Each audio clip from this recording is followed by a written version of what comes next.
Right, ladies and gentlemen, we are live. It's Thursday, and we are live with another NWF Rewind. I'm here with Hall of Famer Jamie McParland. Very it's great. excited It's the about first that. time I got to see you since that Hall of Fame, right? I know, very exciting. I got the plaque hanging up on my mantle above my fireplace that doesn't work, and I look at it all the time, and I'm like, oh, this is so cool. So, thank you everybody that voted again. I appreciate that. And I'm excited to be on another episode this week. Too bad Dave's not here, but looking forward to seeing Jeff. I haven't seen Jeff in 36 years, I think is what we figured out, right? So Right. Yeah, I know. I'm just having some connection issues, so we're just waiting for him. I had to send him a new link, so I'm just kind of waiting for him to kind of get connected in. Yeah. So and once I see him show up, I'll be able to bring him in, but in fact, let me just double check to make sure I got him. Yeah, I got him set right. But yeah, I had to kind of set him up again, so that's what's going on. But this is going to be a fun show today once we get Jeff in here. This is our first outdoor show that we ever did. Well, technically, I mean, we did do one when we were doing the basement shows. We did one basement show outside in that same spot where we have the ring today in the show. Oh, really? Yeah. What I did, I took the 4 mattresses that were in the basement and I set them up outside. So were the mattresses, were they like your bed, or were they just like extra mattresses that you found around the Anoka? Or no, they were like extra. We had extra beds and stuff. Okay, so they were just like extra mattresses that we had. And so you weren't sleeping on sweaty and blood from a bunch of kids. Right. Because that wouldn't be, But I mean, not like you weren't rolling around in it in the ring, so I guess sleeping in it wouldn't be that much worse. Right. Yeah. But yeah, I mean, it worked. But yeah, so that was it was funny too, that show. This is really I remember. I don't remember much about that show we did in the basement days out there, but I remember that one of the angles that we wanted to do is we had this battle royal on the mattresses, and the one big guy wanted me to get him out by taking there was a piece of sod that it was cut like in squares. You know how when sod grass is cut in squares. Yeah. There's a piece of sod, and he wanted me to just like take the piece of sod and throw it in his face, and then that would get him out. We never practiced it, so I did, with the dirt side. Right, yeah. Did, and he just got a mouthful of dirt. Mouthful of dirt all over. Oh my God. It was hilarious. And it was probably sweaty, so it probably stuck to his face and everything. Yeah, and I think he was thinking like, that probably wasn't a good idea. Yeah.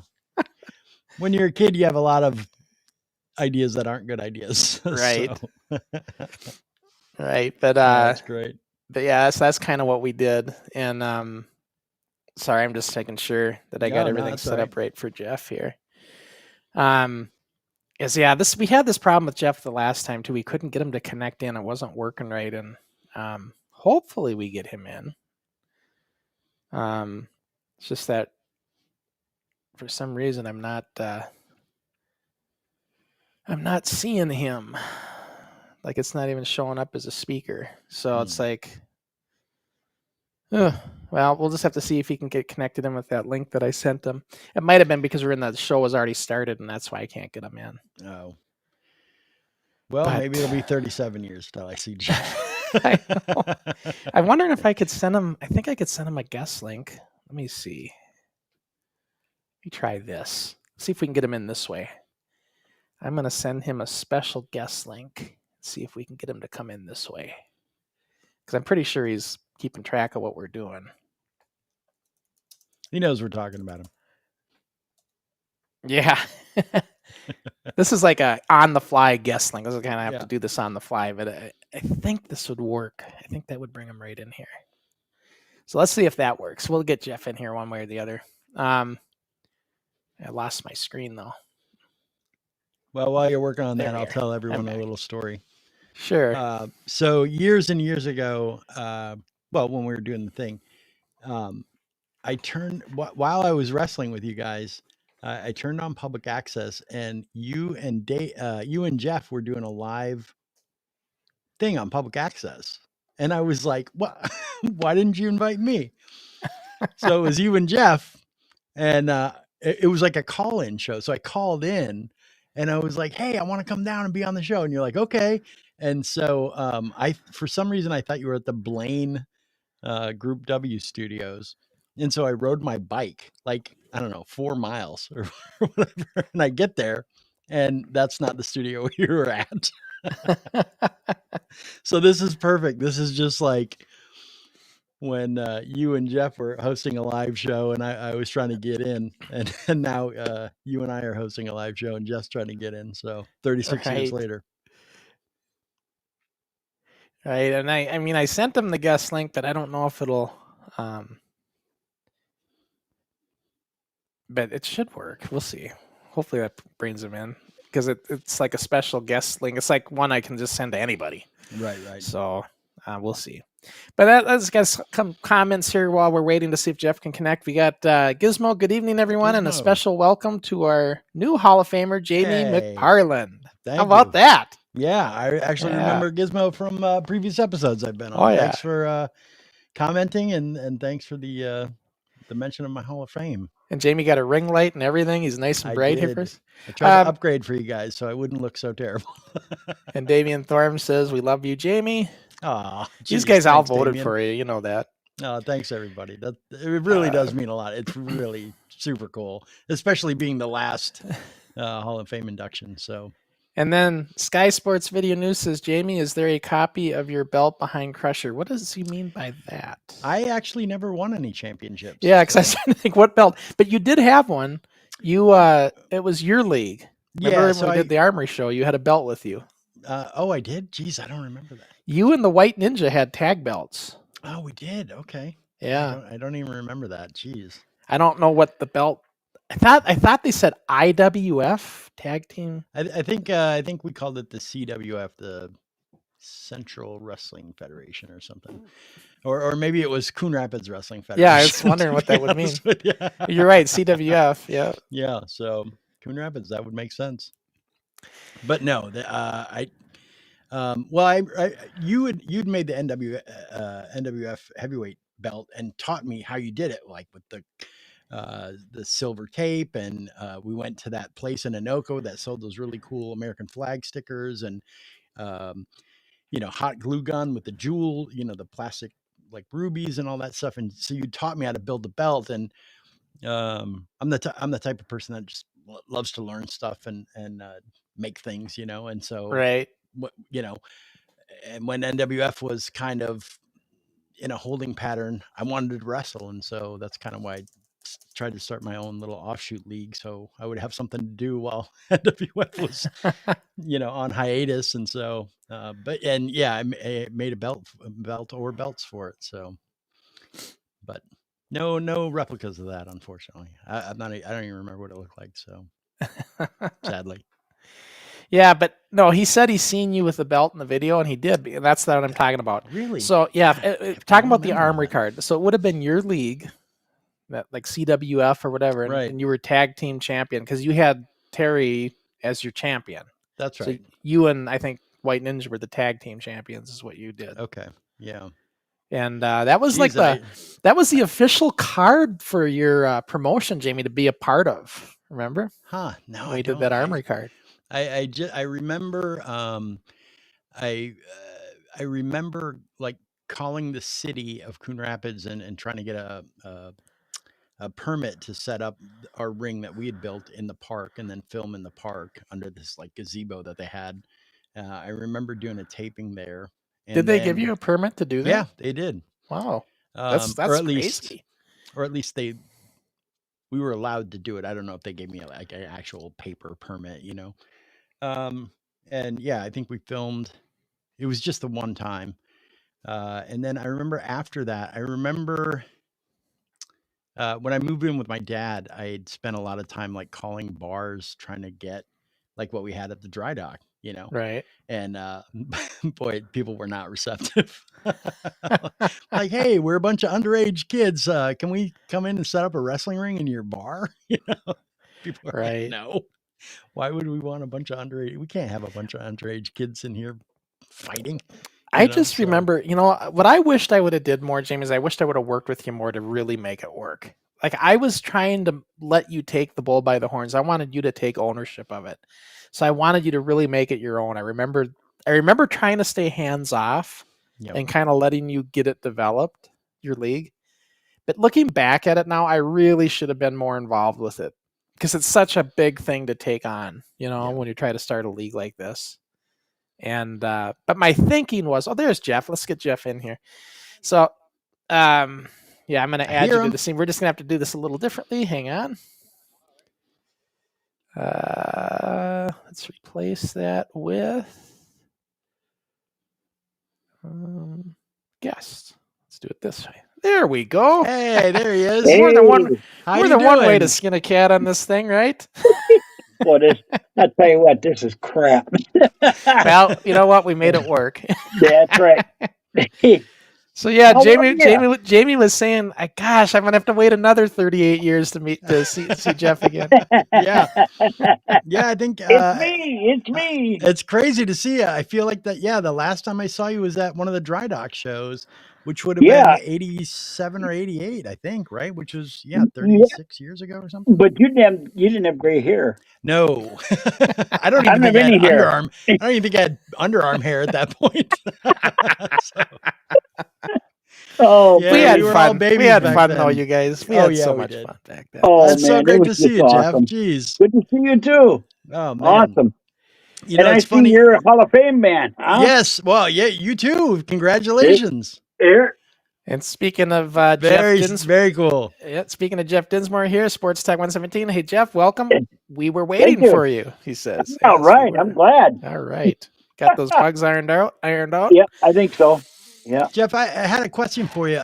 So when in the dry dock era, when we were doing events there, how old were you in that era?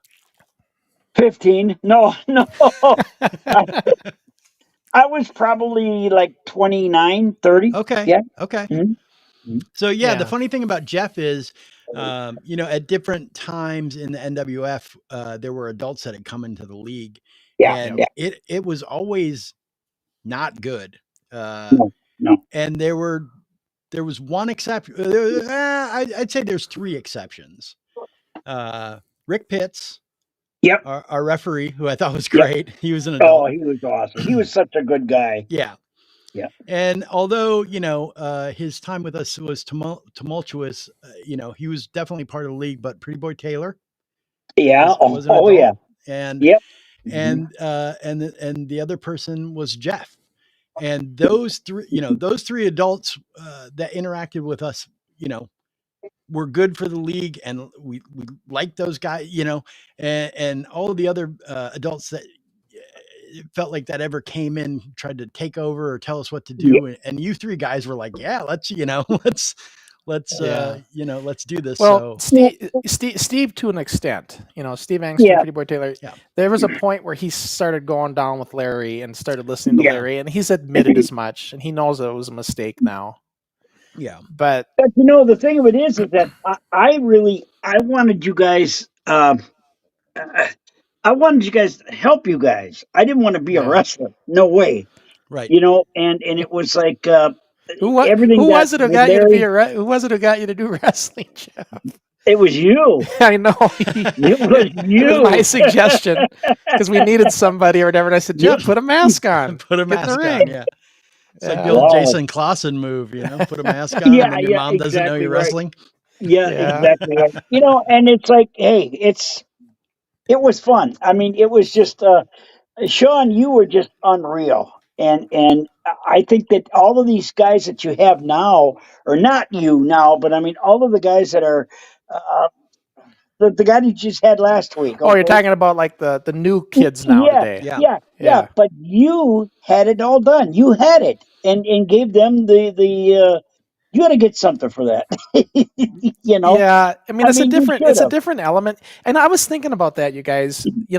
I'm thinking to myself, these new kids today, like what I do on Forward, they're being properly trained.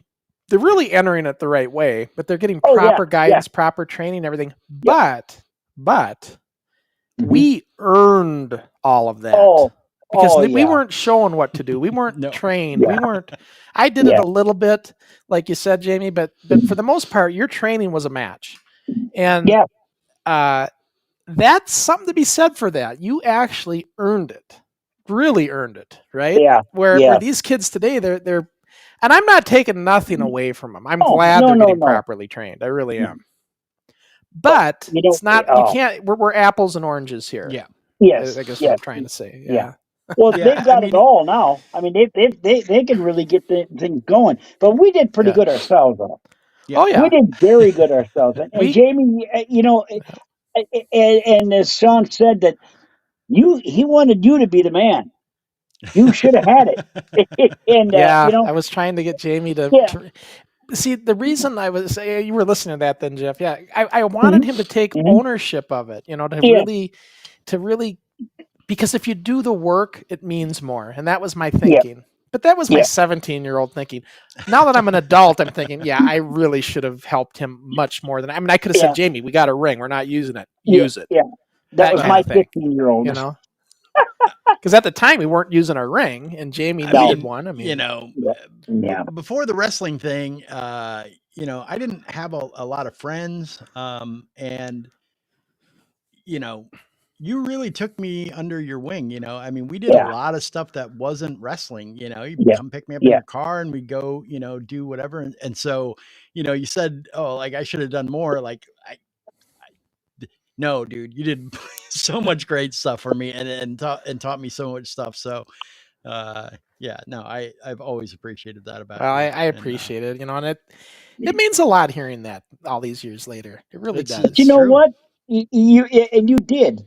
You. I mean, hey, you were how old? 17 when I met you, Yeah, and 17. and you were, you know, you had your stuff together, and you had everything going.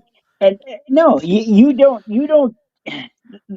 What you did was awesome, no doubt. And I can't. You know, it was fun, but we could have made some money. We didn't make nothing now. Remember, Jeff, I mean, that just like we're in the dry dock and they approached us wanting to go over to LO, and I got you on board with it. We were all for it. And we Yep. told Ernie this is what we'd like to do. And then Ernie caved to Scott and Greg in the van and said, I don't want to lose Yep. these guys. Yeah. And so he nixed it. But if we would have went that route, we would have been getting advertising Yes. money. Yeah. No doubt about We it. should have went that way. Ernie, come on, Ernie. Doggone it. You know, if I know. he, And I'm sure he regrets it even. oh, I'm sure he does. Yeah, No doubt. Yeah, he But, does. You know, Mhm. that Ernie had a heart, though. That's the thing with Oh. Dirty Ernie. He actually was- did care, and he He didn't. was a good guy. Yeah, he didn't want to lose our guys that volunteered their time to do all the production work in the van. Yeah. And Yeah. I Exactly. can't knock him for that. Well, even You know. even the bad production, they didn't get nothing. Right, that's what I was saying. They They were just nothing at volunteering. all. Yeah. Nothing. No. Volunteering their time. They were my guys. I mean, I had worked with them for years, Yep. so I can't, Mhm. you know, that was my production team. Yep. Because Yep. Ernie gave me the deal when I sold the NWF to Ernie is I would take care of the television side. So Mhm. I was over all that, and so they were my guys, and they produced the show for me. That's why I got all the tapes, right? At least Yeah, when I yeah. was involved with it. Then when I finally Yeah. felt it was under control and you guys had it under control, that's when I stepped aside because my dad was really bugging me to go back to college. So Yeah, he yeah, wanted me to yeah. go into a different little direction for a while. So Mhm. I had to kind of take a break, and that's one of the reasons I stepped away from the NWF at the time, you know. And then but yeah, so hey, by the way, we got a question here. We talked about Jeff, how old you were. Sports Video wants to know, Jamie, how old were you when you joined the company? 12. Yeah, that's a good question. I think I was 12 or 13. It must have been 12. So, Yeah, most kids were 12 and 13. I mean, the Super Yeah. Ds, the lightweights, they were always in that 10 to 11 year range. yeah. But Jamie was right on that edge of being a lightweight to a heavyweight when you Yeah. joined. Well, Did you ever? Did you ever a heavyweight. wrestle Dr. Dredd? Sorry, you Jeff, ever- what were you saying? Did you ever wrestle Dr. Dredd? I don't think we did. No. You had tag team match, I think. You were in a Yeah, I six-man think with them. so. Yeah, Okay. I- jeez. with them, not against them, though. I knew him. I knew Okay. Dr. Red. I know we don't have his lower thirds because we had to bring him in as a guest. But yeah, This this is is a Jeff whole Peter Dinsmore, aka Parker, Dr. Dread. Spider-Man sort of Oh, thing. and I'll tell you what, Jamie, I had my in-laws. They live in Nashwauk, and this was I don't know, about 4 or 5 years ago. Over there in Nashwauk, they had a wrestling show with Ernie. Ernie was the guy, Yeah, Ernie does and this. He has a whole promotion still. yeah. And he said, "Hey," he said, "why don't you?" I said, "No, I'm too old. I can't do nothing." He said, "No, at least close. Give me a clothesline, and it's pretty good because I brought the mask, and so I brought the mask and I closed them pretty good, and it was really good. And we all got home then, and my father-in-law, my mother-in-law, they thought that was just great. Well, I had a beer. I had the mask on, and they were talking about her sister. Said Dr. Dredd. Oh, you know Dr. Dredd, and we had a picture of me, and he had a beer, and they couldn't believe it. Oh, you really know him? Oh yeah, we know him. My wife said, no problem. That was crazy. Oh, that's amazing. But The thing, the thing, that was so cool. the things we tried to do though, because Jeff Wow. couldn't talk because he knew that he could not disguise his voice enough. Yeah. And we tried doing an interview once with a towel around his head, and he's Yep. talking a real gravelly voice. But it was just like Jeff, I could tell it's you. Scratch it. We're not going to do it. We're not going to. I'm just not going to talk. Hey, listen, guys, I got to run a promo. I do it every week. So before we get to our watch line, and we're going to watch everybody as Jamie and I were talking. We're watching our first outdoor taping in 1986. This has been right after our first Armory show. Yeah. And we did an outdoor taping in the Yoho Municipal, as Jason famously named it. And that's going to be our show we're going to watch. But I always show the preview of what's going on the NWF Video Network for the next release, which is coming up here on the 1st. Oh. So this is going to be the next show going on, and we're just incrementally going up. Now, I did the last show we did is this outdoor taping. The next one is going to be our first taping in Dayton Studios. So this is going to be the show. And we're going to watch a quick little preview. It's we always do these. They're under 3 minutes. We're just going to watch this quick, and then we're going to come back to us. So let's take a look at this preview. Sounds good. Get her done. Yeah.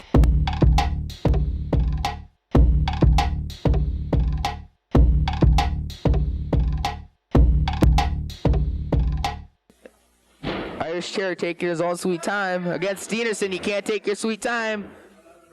For Steenerson coming back. If you ask me, it looks like it's turning a lumberjack match here. Oh no! Macho Man gets in. Mr. Macho going to the ring. They're setting him up. Macho, you suck! The fans really harassing Mr. Macho. I tell you, this match, Macho is really getting, every day he's just learning more and more of these dirty tricks. And who's this at ringside? Look at here! Mr. Destroyer, where'd he come from? I don't, look at Mick Weller's having a fit. From the Everglades, Florida, Rattlesnake Jake! Yeah, we're the Destructors, and I just want everybody, we're making our path in this league here. We're To Rattlesnake Jake by Kid USA Kelsey. Oh, tremendous forearms. There's the bell. He's going for the pile. Oh my God! This move should be banned. Pile drive right on the belt. Is an Irish Terror. Yeah, that's right. These Destructors, they're gonna go down when we get them in the ring. They're nothing but a bunch of losers. A double suplex? Yes! Yes! Dave Dixon from Hickory Hills, Tennessee. Oh, Mr. Destroyer kicking him. Oh, I think we all do. Grabbing the foot of Mr. Destroyer. Dave knocks him down. Destroyer springing back up. Oh, what's he doing? Body slam! Oh, and he slams Crossen. That's how you tire your man out. Suplex! Big suplex by the champion. The champion is the veteran. The first wrestler in the National Wrestling Federation in its 6 years of existence. Don't miss it. You'll see Crusher Crossen defending his title against Slick Steenerson in a no slam, no belt match. In other words, a 2 count. 2 count only.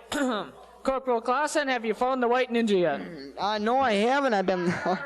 I just got off the phone.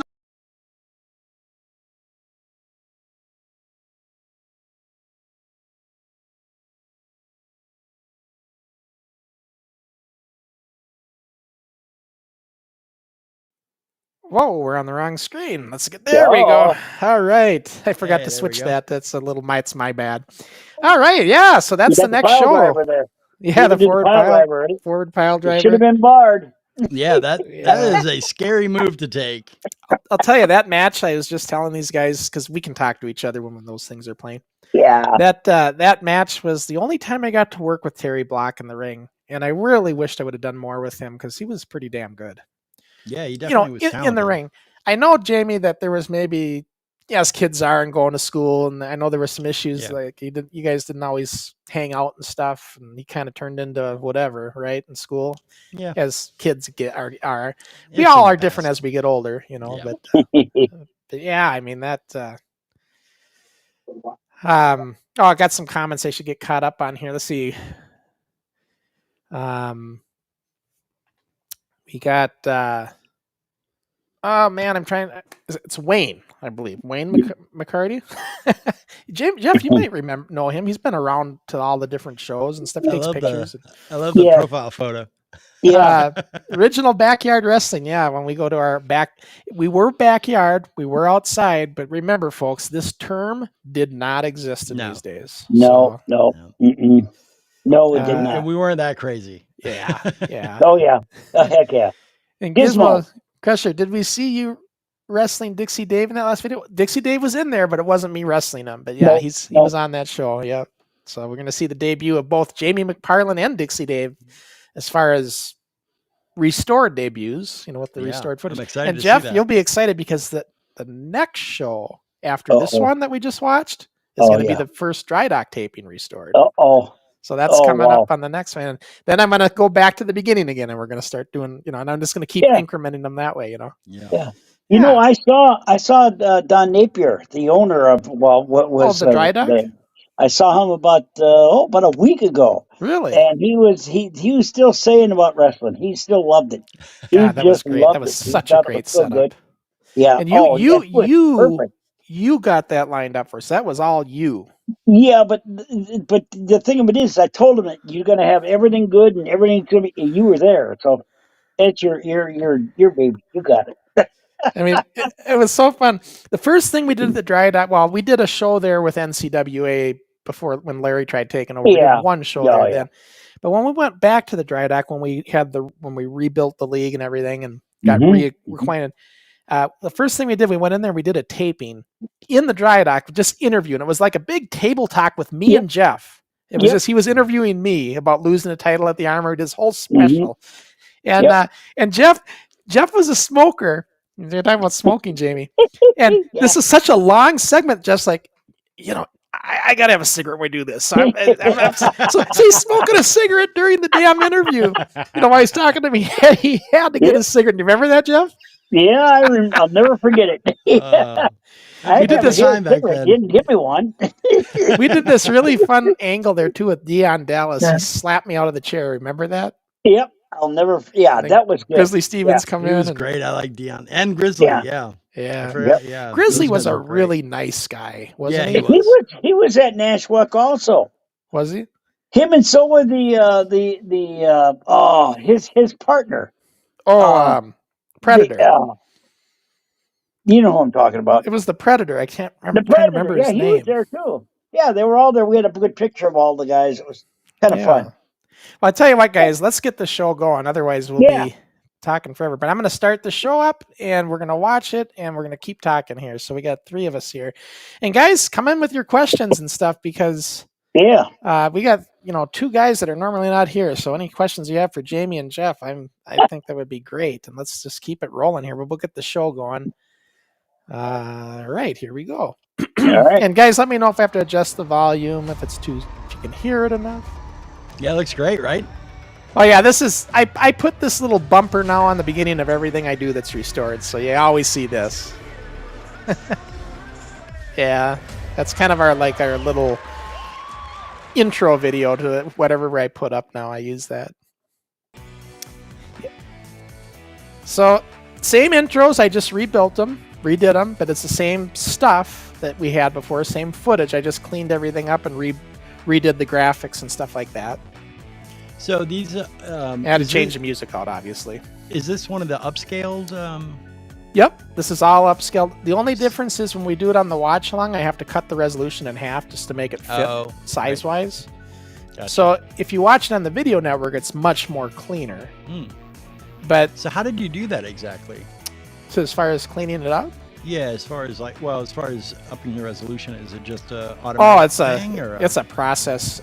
So what I got to do is I basically do it in several stages. I have to de-interlace everything. Then I have to go through and correct all the audio. So I fix the audio up. I get all that dead noise out. Yeah. Right. Clean the audio up. Then I run it through and I double the frame rate. So it's normally a video we did was at 30 frames a second. I double it to 60 frames a second. Right. So that's a process. Then I bring it up to 720p. And that's where I do the AI enhancements, where it actually uses AI technology to kind of correct things and fix things. And then I do another pass again with AI enhancements to go to 1080p. So it's like a 2-pass thing. Then I take it back into Adobe and I do color correction. So it's a major process. I correct white balances and everything. So let me get rid of this comment. Sorry, guys. I forgot that was still up. But yeah, these are the commercials we had. And I just rebuilt them.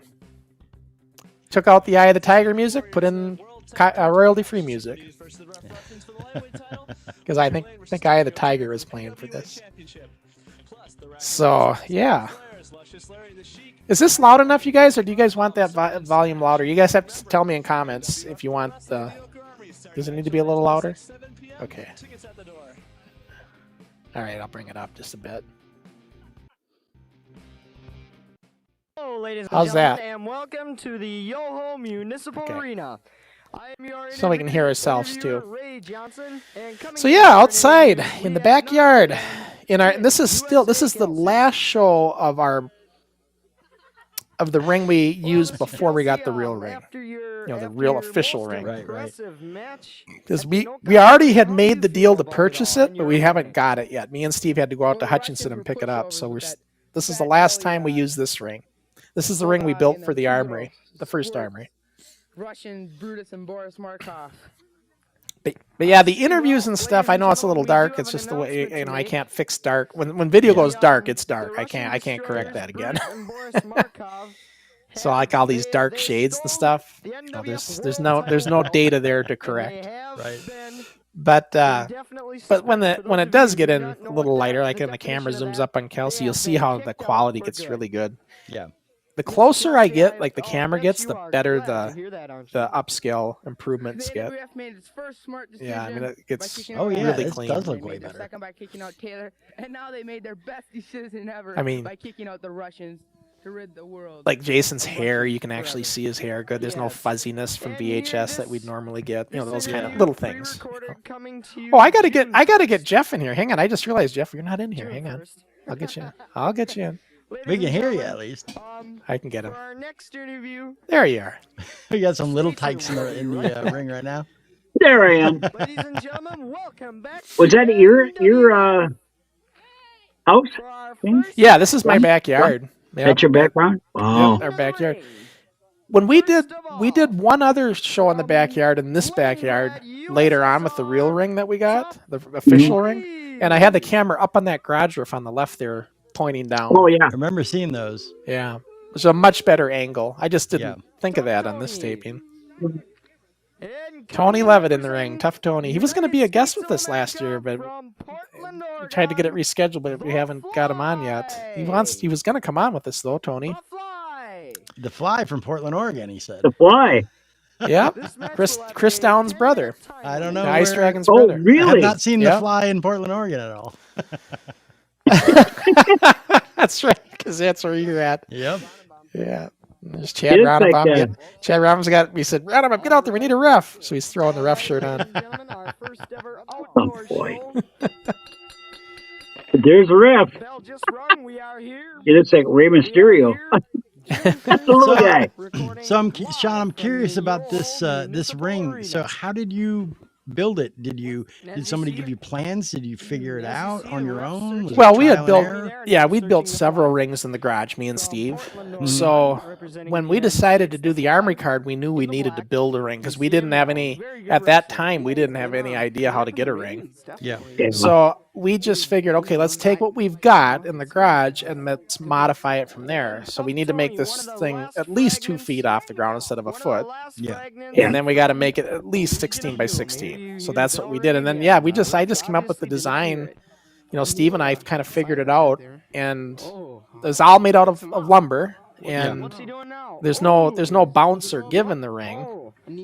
It's just a platform on this ring. But the steel posts are steel. It's actual rope. They're turnbuckles. You know, so it's all functional as a ring. The only thing that's not functional is there's no nice bounce like our real ring would have, right? Yeah. Yeah, the tricky thing on these, because the ring that I ended up building was basically this design, and you know, drawn it out and showed me how to do it. And yeah, the tricky thing is getting the ring posts to stay upright with all the pressure from the ropes pulling it in. Sure. So yeah, I'm surprised how well And then what happens is what we learned from the garage days is when you tighten the ropes up and the turnbuckles, it wants to pull those posts in.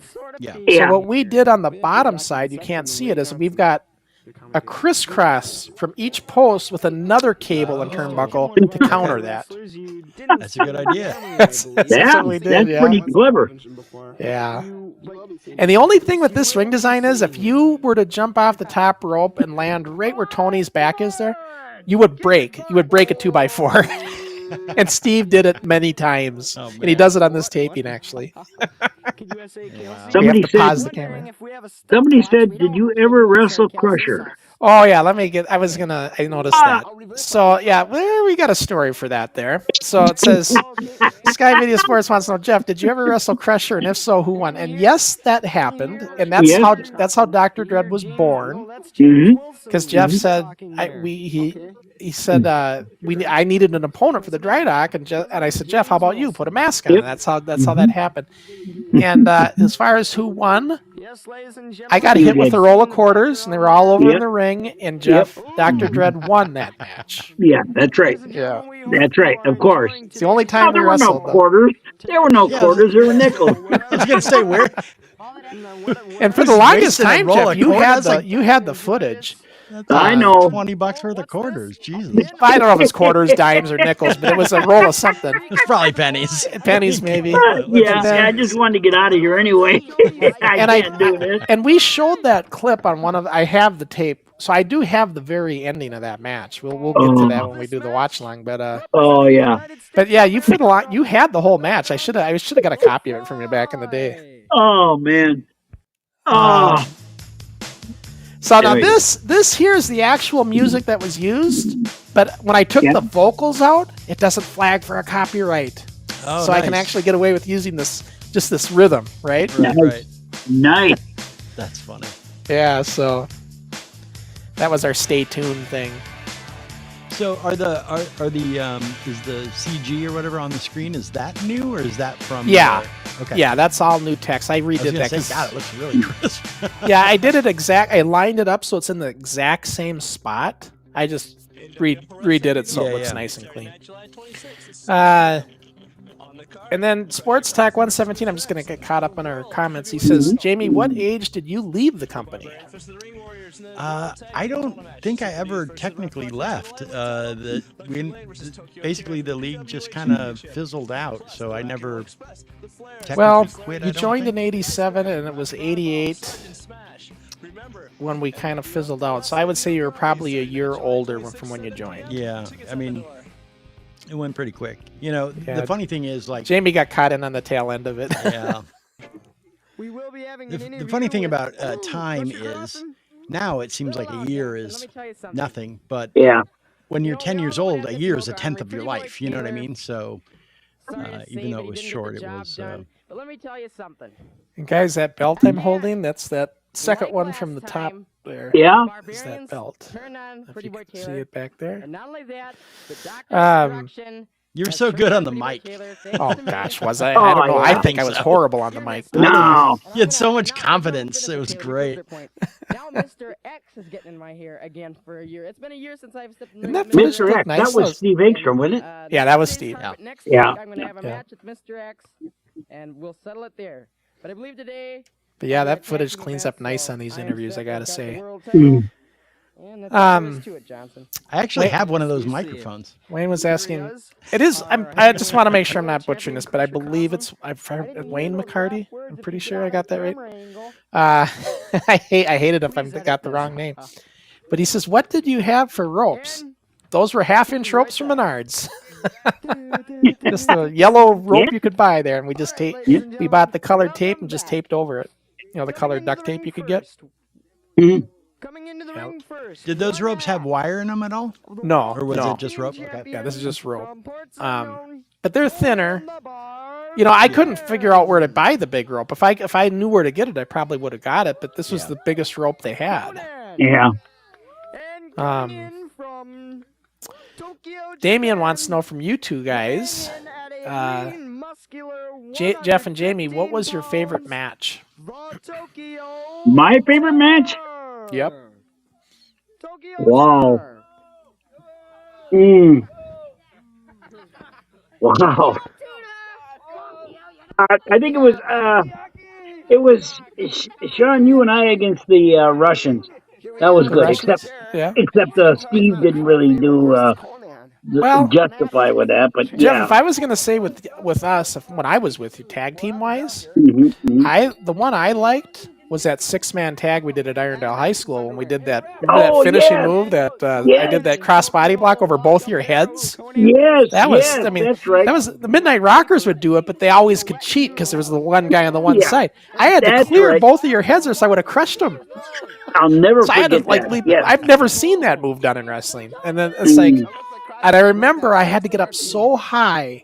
And when I landed, our pelvises hit each other on the mat, and I'm like, I almost felt like it was a little stinger on the pelvis bones, you know, because coming up so high, I had to get way over your heads, and I actually landed up further down on his body on Chris Logan. Oh. That was unreal. Yeah, that was good. Yeah, that was a good one though. But Jamie, so what was your favorite match then? Because he's asking you too. You know, as far as a match I was involved in, it was definitely you and I at the dry dock. I think that was the best match. Oh yeah, that was a good one. But my favorite matches to watch were I was a big Slick Steenerson fan. I love Troy. He was so good. And so, and also Mr. Macho. And I've seen this match quite a few times. But you against Sean and Slick Steenerson wrestling was my favorite to watch. I think. Yeah. And then, you know, I mean, it was so good. You guys actually went on to work with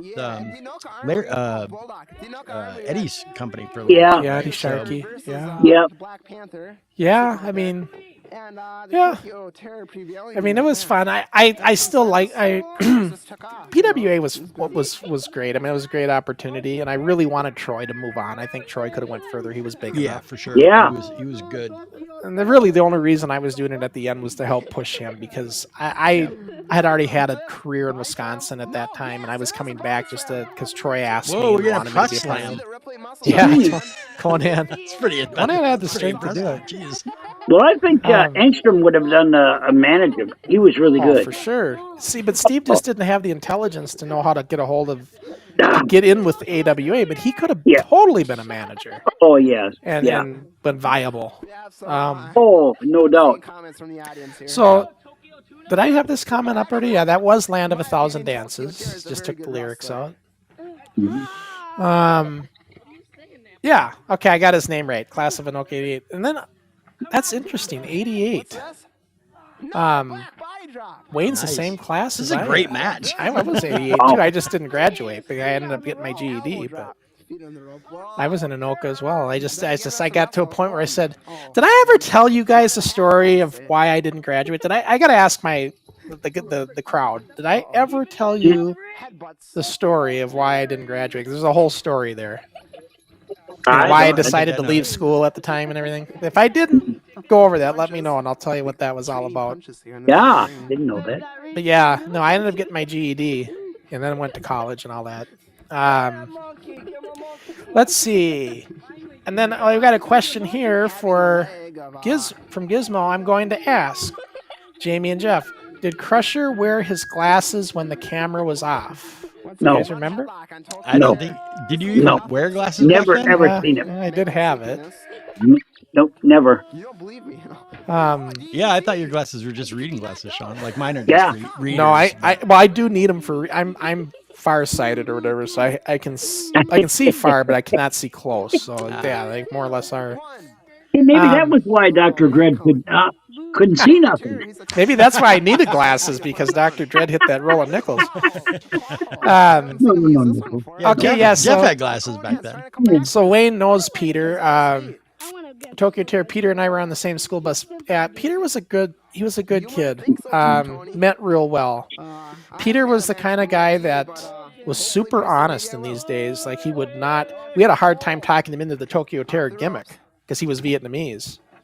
Oh wow! And yeah, he just like, he felt like it was a violation, like, to do that, you know. Yeah. So it meant, but he's the kind of guy that would have gave you a shirt off his back. Very. It's very good. You're getting the towel whip here. Unfortunately, he's had some rough times now lately, and he's just a different person today. But back in these days, he was a good guy. Yeah. All right. So all right, Gizmo. I will tell the story, but we'll wait till we get through this show. But I will, when we get into after the show, I'll talk about that again. So we'll come back to that. Oh, this is a great match. Wow, that's a real good match. No, it couldn't be a small. Yeah, I mean, Peter was good in the ring. Like, he could work. The only reason Peter got cut short was because of that from the ref. Peter was the one that was the recipient of the pile driver that went wrong with me. Oh, yeah. His dad said, "No more wrestling for you." Yeah. Peter had like a little stinger, and that was just too close of a call for him to take. That happened at that stinger pile driver to Peter happened the show after this taping in Fred Moore Junior High, or last show there. So do you know, were these guys in wrestling in school at all, or because they're wearing, it looks like Anoka colored? No, Steve. Singlets. So Steve Angstrom collected money from everybody to get him wrestling singlets, because it was okay. part of Steve's vision to make the show look better. Yeah. And so they're just they got the singlets that way. Gotcha. There was a couple people though that gave Steve money for singlets that didn't get them. Sergeant Really? Smash didn't get his. Yeah, so there's that. Right, Jeff? Yeah. I will say this about Steve: at least he's consistent. Oh yeah. But that's hilarious. and I remember getting on him on that too. I'm like, Steve, come on, these people paid you money. What are you doing? Yeah. And I remember getting on his case about that. But Ladies and gentlemen. so as you can see, when I do the AI correction, like when we get far out away from people's faces, the faces kind of get garbly looking. There's nothing I can do about that. It's part of the side effects. But you know what? That's a small trade-off, right? Yeah, no, that's fine. It was real good though, real good. Still looks nice and clean, right? Yeah, Sure no, it is. looks great. Compared to what it was. I love how fashionable Jason Clausen always Oh, is. here he comes. He's got the jean jacket with the popped collar and the sunglasses. Oh yeah. Wayne makes a good point. He's the coolest looking announcer out of any league, I think. Wayne says should have gotten some different colored singlets, and I agree. Yeah. Most of our singlets were reversible. So the one I wore, I always wore the blue side, but I could turn it inside out and it would be red. Yeah. Oh, I really? could. Okay. Yeah, I had a reversible one. So I bought a blue singlet because you had a blue singlet, and then we ended up wrestling, and we're both wearing blue singlets. But I don't think mine was reversible. So no, but you had the black shirt underneath your singlet. So oh yeah, I had to hide the fat kid boobs I had at the time. But this was Kid Kelsey's kind of. Kelsey always did this look. He did the high socks, like it looked like the white wrestling boots. Oh right, yeah. And he did the That's a good idea. blue with the blue USA shirt. I thought that was a good look for the Kid USA Kelsey. Yeah. Yep. Yeah. And that's, of course, Steve Angstrom that we're talking about in the mask. Well, Mr. he's X. skinny. Yeah. Vinny. I mean, Hey. Steve was like he was big to us as kids when he first joined because he was bigger than us, but Yeah. he really wasn't a big guy. You know, he No. He was so good though. By the way, he would, oh. I got to point out though, the referee in here, Chad Rancor, the late Chad Rancor, he passed away 2 years ago. Oh, wow. Sad thing, yeah. Sad situation. He just went down the wrong path in life and just had a lot of demons. It caught up to him, and yeah, not good. But he was a good guy back in the day. Yeah. He was a good guy late life too. He just couldn't, you know, he had addiction issues, you know. Yeah. So is this a tag match against the singles? Yeah, it's a handicap. It's Okay. Kelsey and Smash against Mr. X. Gotcha. Okay. Steve was good, you guys, though, as far as taking bumps. He was really good. Yep, no doubt. mean, I think Steve had a big positive impact on the league. You know, I mean, Yeah. You know, I know there were some negative things about Steve, but I think he brought a lot of important stuff to the league. You know? Oh, yeah. Oh, heck yeah, no doubt. And Steve really wanted the wrestling to look better. Yeah. And so he was big on that. And you know, you guys, I want you to get, people have to remember this with old school style wrestling. Think back to the 80s, even in the big leagues. Wrestling wasn't crisp in technique like it is today. Right. It wasn't perfection. There was sloppiness, you know, even in the big leagues. Wasn't always no clean. So you got to remember, that's kind of what we were emulating. You know, we didn't look at it as it has to be perfect, clean, crisp Ric Flair match, right? Yeah, exactly. So, plus old school, part of old school is that we want people to think it's real. So there's always we wanted there to be a rough, raw edge to it. Yeah. Well, I think Vern Gagne, he always kayfabe. He always did. And so did Eddie. I mean, it's just, you know, you just, I don't know, those guys were, you just can't believe it. It was, you knew as well it was fake. Not fake, it was staged. That's what they say now. But you know what? It's just, back then was so good. It was awesome. And just to put that into context, you guys, when Channel 5 did the story on us for the news, because they had a really good relationship with Vern Gagne at the time, with AWA, they actually asked permission from Vern if they could use AWA footage in their story and tie it in, and Vern okayed it. Wow. Yeah. So if Vern didn't think we were anything decent or whatever, he would have said, no, I don't want to be associated with that. Yeah, So, exactly. You know, the fact that Vern, you know, and I heard this from Larry Burnett years later. Larry told me this story. He was the reporter that did that. So the fact that Vern okayed it tells me a lot. Yeah. Right? No doubt. And Eddie Sharkey. Eddie Sharkey ain't going to work. People thinking, oh my gosh, you guys, you're backyard wrestling. You're just doing backyarding. No, we weren't. We were in a backyard filming, but it's the differences between us and actual backyard wrestling is big difference. Right. Well, Eddie Sharkey, you know, all of the guys that he had, I mean, oh my goodness. I can't even fathom that. You know, he had so many good stars. Unreal. You know what it is with Eddie, though, and I've said this all along, now that I've gotten older and wiser, I think Eddie's heard we had 350 people at the Arm Ring. And so when we met Eddie, he hears those numbers while he's drawing maybe 50 people at his bar cards. He wanted to cash in with us. Yeah, exactly. Yeah. It's a money thing, you know. Yeah. How's he doing? Have you heard? He's very old. I mean, Wayne might be able to shed some light more because I always wanted him to come on as a guest, but I think Eddie just is so old to the point where he doesn't know how to do it. You know, and he's not computer savvy. He never really was. So he was a good guy, though. Oh my. Yeah.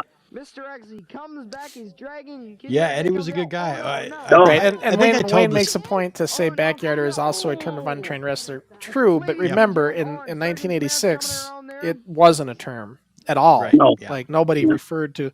And everybody starts out differently. There's a lot of people that start out self-trained. You know, we weren't the originals of that.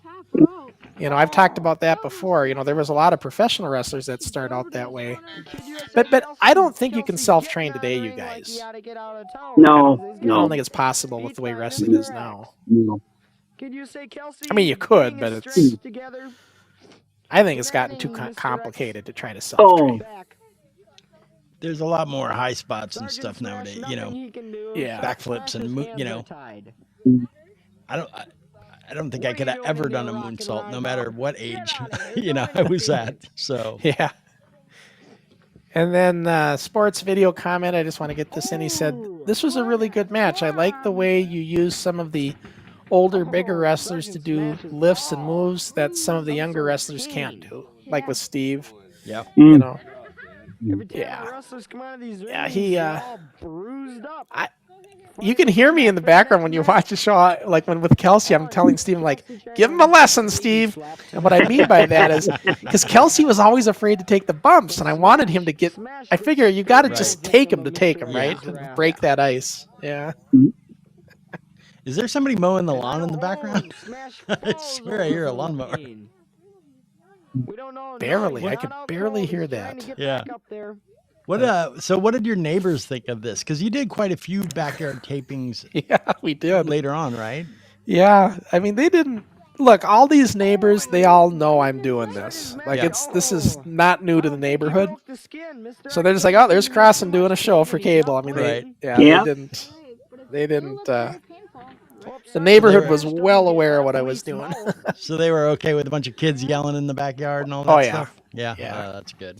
You had some good Did you neighbors. say Kelsey putting them down Yeah. there? Even I remember the next door neighbor here, Mrs. Gardner, on the other side of that red fence. When we had our show on the driveway in the front of the garage, she did daycare. She had daycare with daycare kids, and she had put a blanket out for all the kids to come and watch.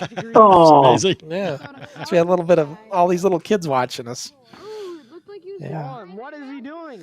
So I'm curious about the mask that he's wearing. Was that something? Because it's not like today where you can hop on Amazon and buy a wrestling mask. The culprit here. Was this something that they're up to an Steve 8 made? count. And I guess that's also a question for Jeff. For your mask, was it something that you made or had made by someone, or was it? Count out. No, Sergeant Smash. I think it was what mine was the wrestling, to get the boots and all that kind of stuff. Oh, in it. okay, Like, so it not was like from- Amazon, but yeah. Mhm. Yeah, the same guy that made the boots. I think they had outlets to get tights and Yeah. masks Gotcha. and everything. Mhm. I remember though, you guys, it was back in those days. The only place to get it was that B Bar A Boot Company in Arkansas. Yeah. That was the only place you Yeah. could get wrestling boots in the whole country. Yeah. And if you didn't have their contact information, good luck finding boots. Yeah. Yeah. Exactly. And their thing was like a photocopied paper that Yeah, had- that was and you picked- handed down and You handed picked all down. the stuff you wanted, whether you wanted the crazy gloss on the boots and what color and Yeah. all He that looked- stuff. Yeah. He looks like his is fake, like he made it himself. Yeah, it looks. Yeah. Steve's mask? No, that was okay. It used to be a white mask. He dyed it blue. Oh, okay. okay. It was Dr. X. it was the Dr. X white mask you could get in the wrestling magazines back in the day. Oh, I didn't That's know how he that, got that it. was a thing. Oh yeah. For like late 70s, early 80s, you could order those masks. Is he wearing a Jack Daniels shirt? Yep, it's a Jack Daniels shirt. The classics never go out of style, Yep. I guess. And this footage and this little bumper is from the Anoka Armory, our first card there. So that's where all that footage is. So the show that we're watching today, is that after this Armory card or before it? It was right after this card, probably like 3 weeks after. Oh, okay. Yeah, very, very close to it. Same ring, though. We're using that ring we have in the Yeah. backyard in the Armory here. I always And remember we AB had. Sorry. I was going to go say ahead. the ABC newspapers did a story on us doing that first Armory show. And they mentioned how we were having some ring issues, and that's how the guys in Hutchinson read the article and called the paper, got my number, and said, "Hey, okay. heard you guys need a wrestling ring. I think we might be able to help you out," because they weren't Wow. using it anymore. Yeah, that's how we got the actual ring. The Yeah, I real was ring. going to ask you, that's not something you find in the classifieds. Right. And I mean, there's no internet back then. So what did he wanted $300 cash. He wanted to know what we could pay. I said, all we got is like $300. That's all we had left over from this first Armory show. Yeah. That was profit after paying all the bills. Because we had to pay all the bill. I had owed a lot of people money for that first Armory show. I borrowed $300 a lot is of a money. lot of money back then. Right. But we had 300, and so he said he'll take that. And then Steve said, "What else could you do?" And Steve had some car parts, so he bartered a deal with car parts because they're both car buffs, these guys. And we broke it. And they want, for whatever reason, he wanted this ring, so we had to give him that's old. Oh, ring really? Too. Yeah.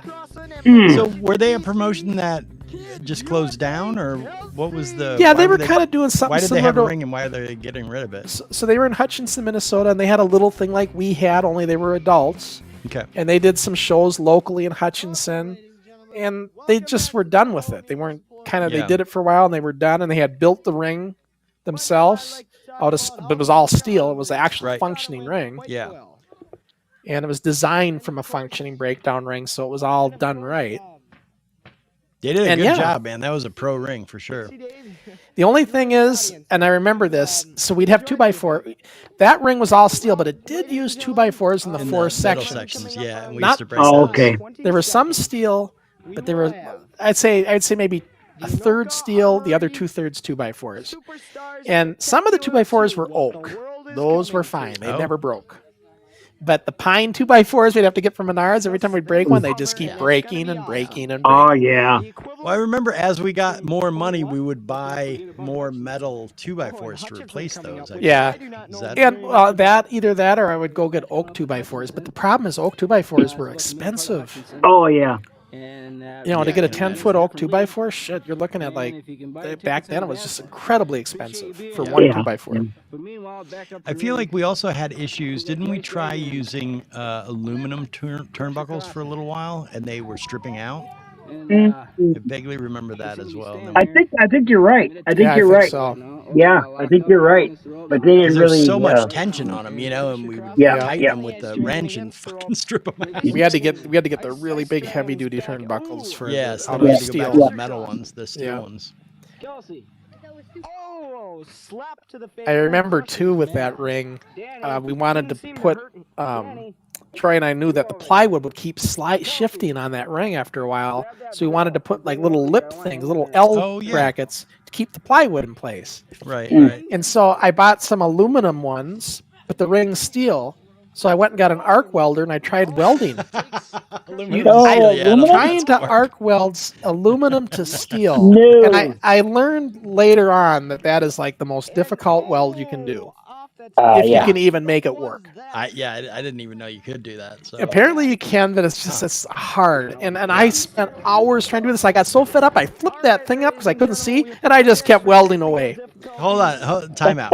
So, how old are you? 16, 17? I was 18 at the time. Okay, and you find a fucking arc welder? Yeah, I went and rented one. Have you ever welded before? Never welded. So, you just round up a fucking arc welder and decide you're just going to weld. Yeah.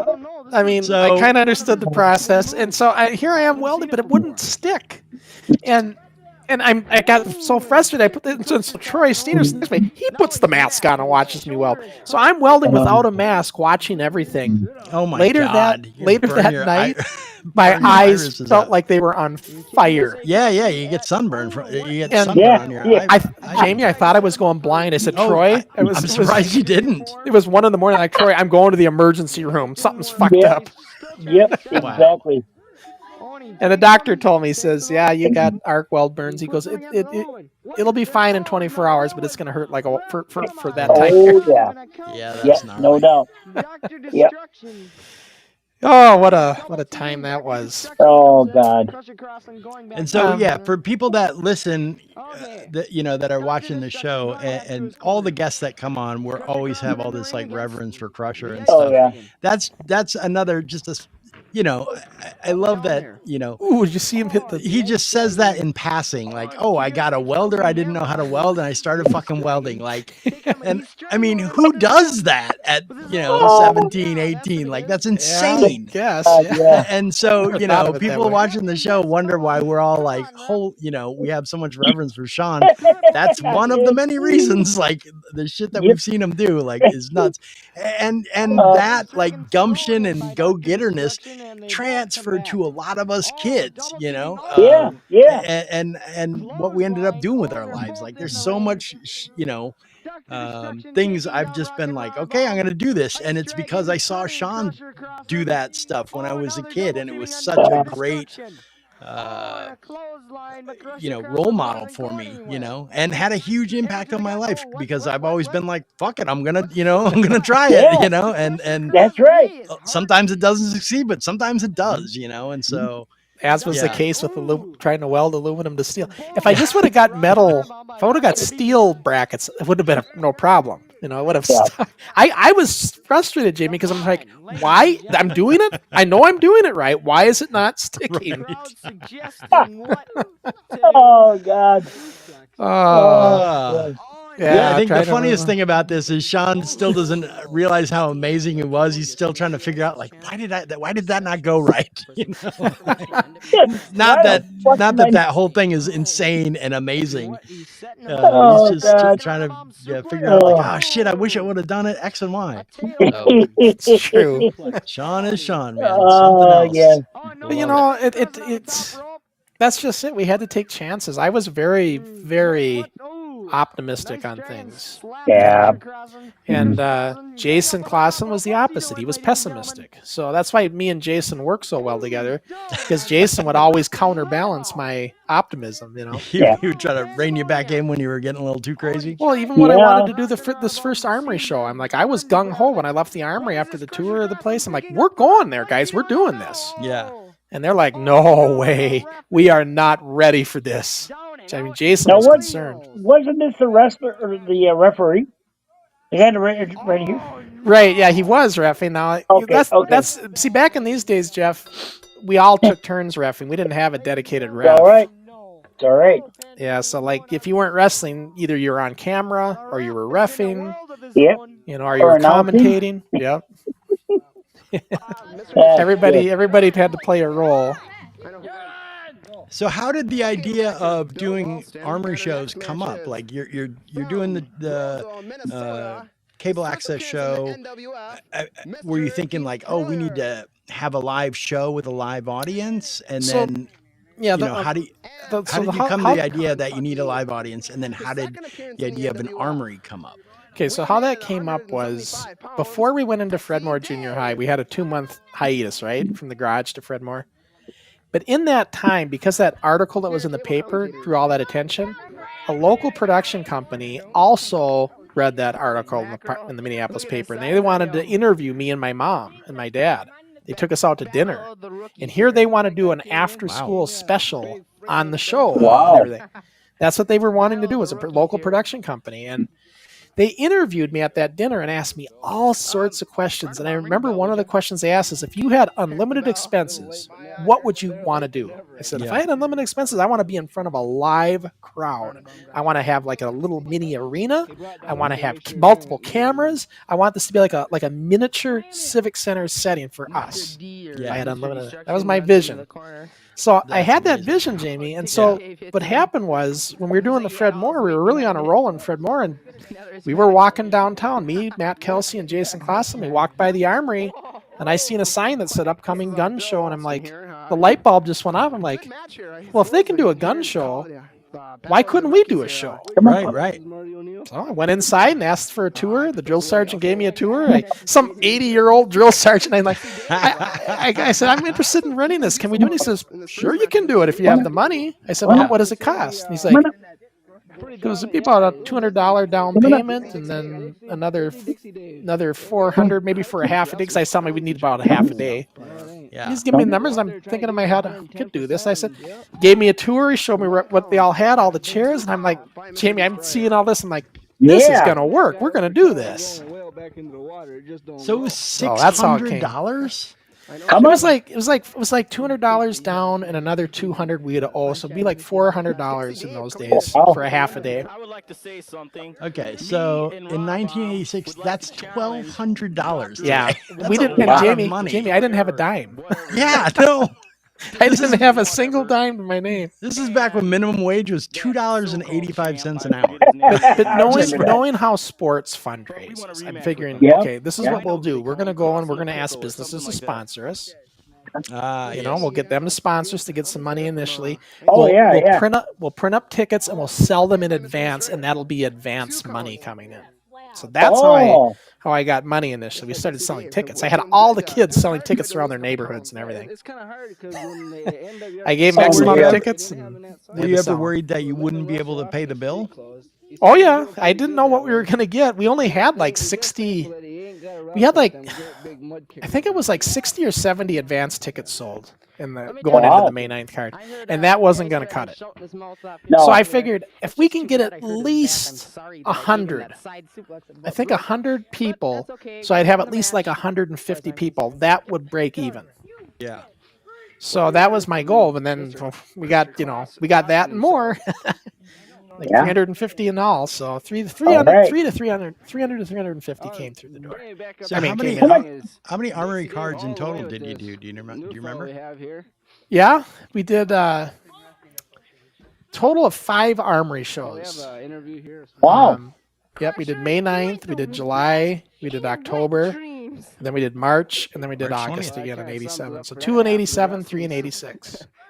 That's just actually, and then Brooklyn Park, so that's 6. Yeah. Brooklyn Park was an armory as well. So as you can tell, we're wrestling on the that was fun. Those armories are fun. A lot of work though. Yeah. And yeah, we're out here. But you know what, guys? I know you say it's me, but I'm telling you, having all you guys as part of it, to be part of that machine, that NWF machine that it was. I mean, it took us all together doing this, working together for sure. to do this. But I mean, you know, we had good leadership. Yeah. You know, if we didn't have your kind of leadership, it would have been a fucking, a bunch of kids just running wild, you know. So Sky Sports Video News is asking, did NWF make money or did the money go out faster than it came in? The NWF made money, but nobody profited. All the money just went back into future shows, ring work, you know, that kind of thing. Tapes, whatever we needed. Yeah, a lot of, you know, because I think you mailed tapes of the show all over the country, right? Right. And that, you know, that took tapes, that took postage, that took, it did, you know, but it was very cheap. And, you know, a lot of people say, "How'd you afford it?" It was so, you got to remember, media rate in those days was dirt cheap, and I always use media rate, so it was super cheap, and they would send it back at their expense, so I only had to pay one way out. Yeah, yeah. So it worked out pretty good, actually. Yeah, DDT with a rollover. Well, the dry dock, we didn't really make a whole lot of money there either, really. Could be a big splash here. Takes care of the guy on the outside of the ring.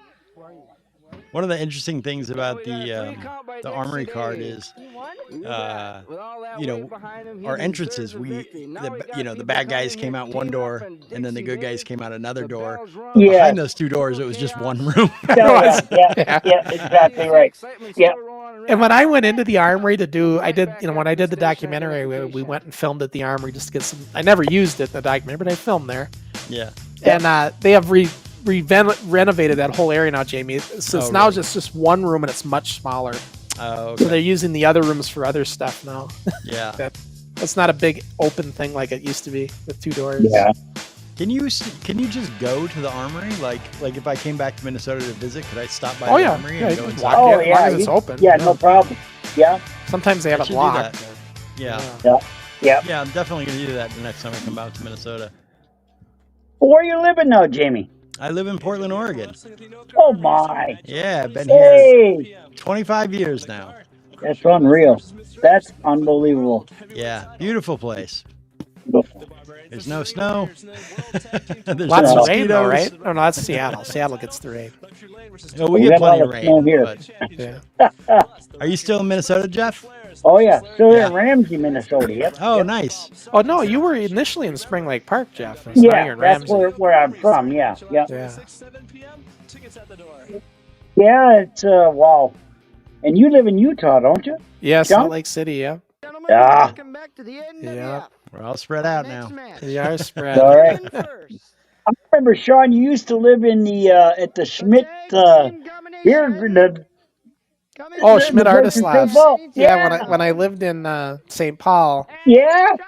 When I was going back to school, my income level at the time was just enough where I qualified to get into that you know, artist renovated loft. You have to have your income in a certain range to qualify. And I qualify. Is that Larry? That's Luscious Larry right there. Yep. Sorry to interject there, but here he comes. See, Larry was already trying to inch his way in with Steve. And here he is. He's in attendance. You know. And this is the debut of Chris Sparger and Mike Bauer at Rock and Roll Express. They made their debut on this show. Larry's dead now, ain't he? He had a heart attack, from what I understand. Oh no, about 10 years ago. Rick Pitts, though, we were talking about him earlier. He died a long time ago with a heart attack. Oh, really? Yeah. Oh man, that's too bad. But like we're talking 20, 30 years ago. Like, oh wow. Yeah. Oh, here comes Mrs. Dr. Dread. Yep, Pretty Boy Taylor. This is the Pretty Boy Taylor. Did you see this? Yeah, it's Steve, Pretty Boy Taylor, but it's not the Pretty Boy Taylor that you remember, Jeff. It's just more of a. He was kind of more like a Stan Hansen style. Yeah. Stan Hansen. Yeah, that's kind of his gimmick. Jesus. That That's time. Dr. Dread's wife over here.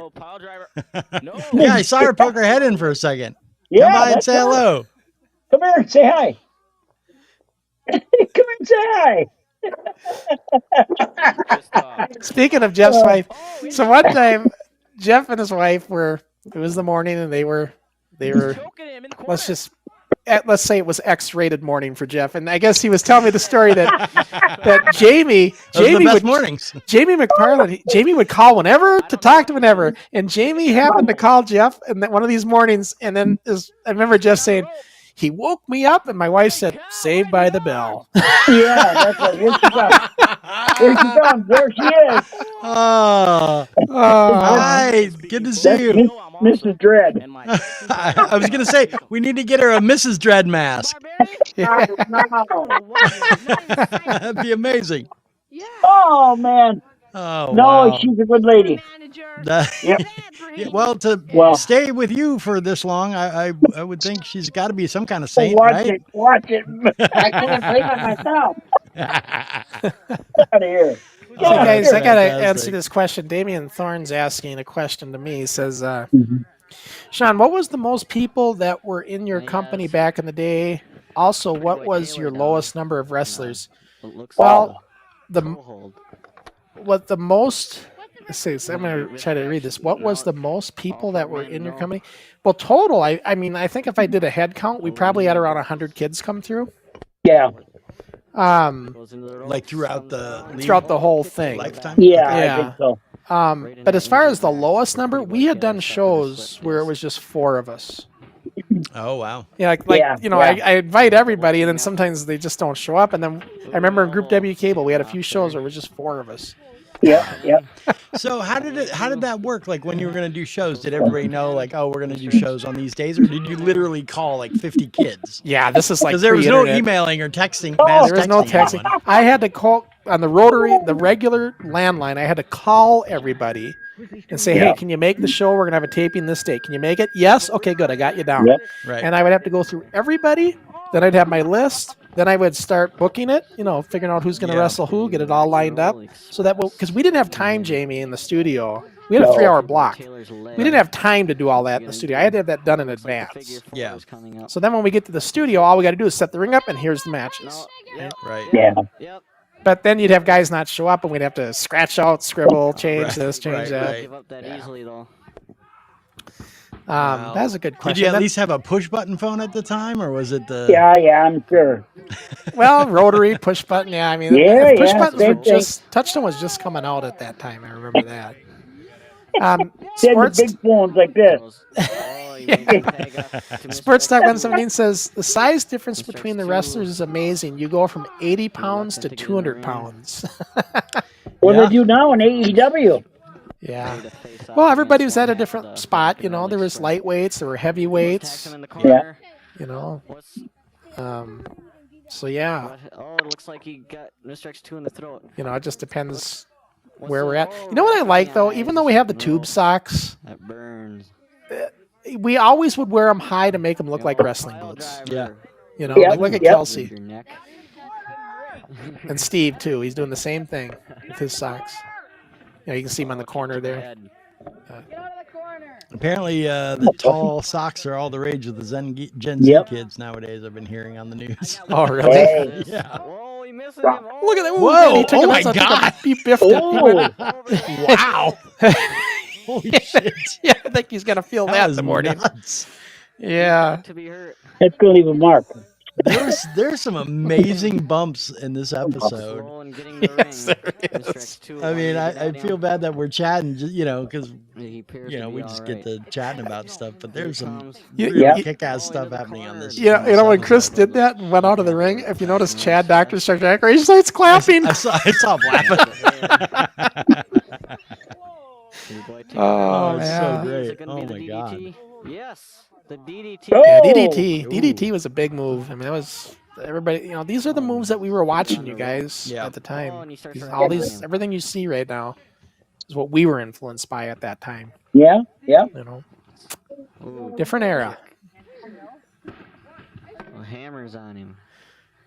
I think this is the match where Steve broke the corner. I probably already did it, but he comes off the top second rope or whatever and lands and busts the ring. We had to stop the camera. Taylor, what's it gonna be? And I'm always getting on his case. I'm like, Steve, because I told Steve, I said, Steve, stay out of those corners, because Yeah. he had done it before. Whoa, only a 2 count. And I remember when Steve did it, it's Mr. not on the X2 tape, came in there. but he does it, and all of a sudden you could hear it break, and Steve's like, Pretty boy shit! came into the ropes, double team clothesline. Because he What the knew. hell was that?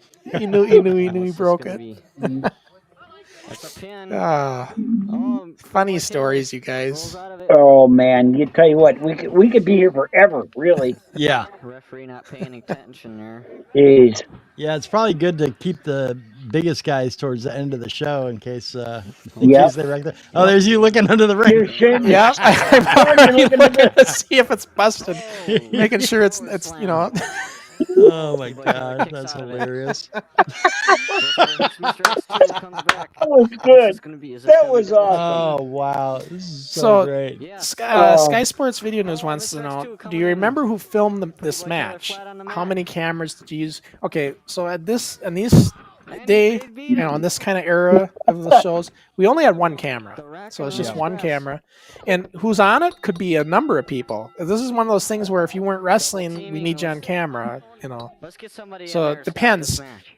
You know, and some people were better than others on the camera. So when the camera starts doing this kind of stuff, it's probably somebody not as experienced, you know. Yeah. Do you remember for the armory cards? Did you guys have the truck, or was it just the camera, What did the they single? For the Armory, the last Armory show we did, we had the van. That's when Okay. Greg and Scott could start using the mobile vans. Yeah. Our Okay. last Armory show we did the mobile van. Otherwise, everything else was hard edits, multiple cameras.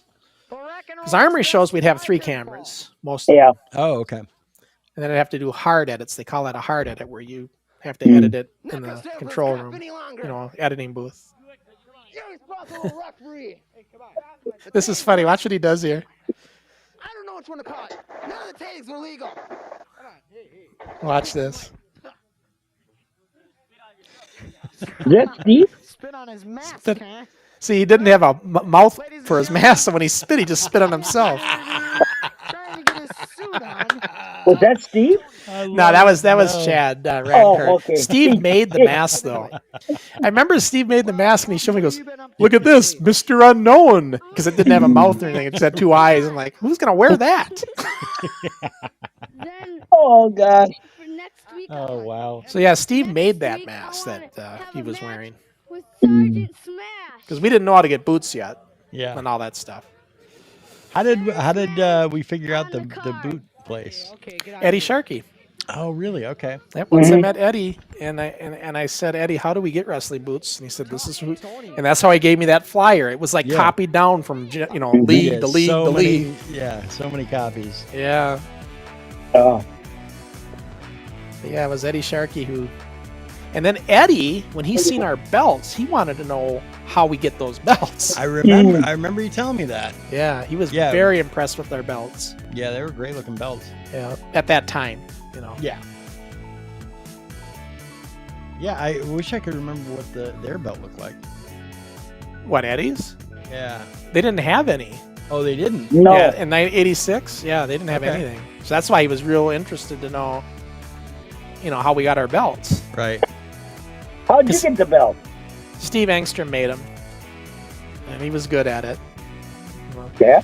He did it. What he did is he used automotive chrome tape to make them shiny.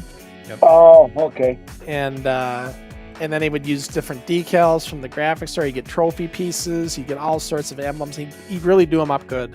Yeah. Steve Now was what good do you at have that. now? What do you have now? Oh, on the back there?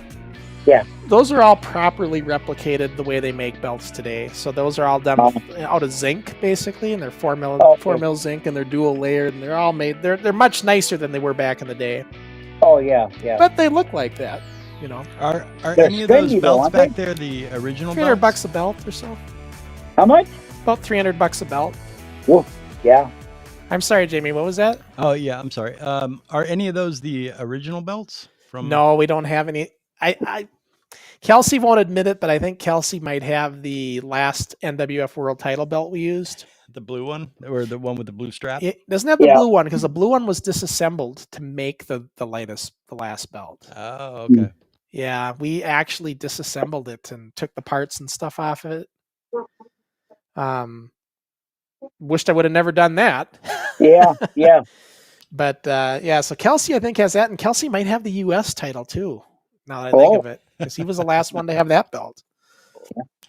But hey, let's see. Gizmo's got a comment. He says, "Sean, you have to watch that video for hours to pick up on the fact that he spit into his own mask after editing for 12 straight hours. I guess you learn all the lines." Well, that was we remember that because that was a. Like everybody was laughing their ass off behind the camera when that happened. Yeah. That's unreal. Yeah, wow, I just remember that happening.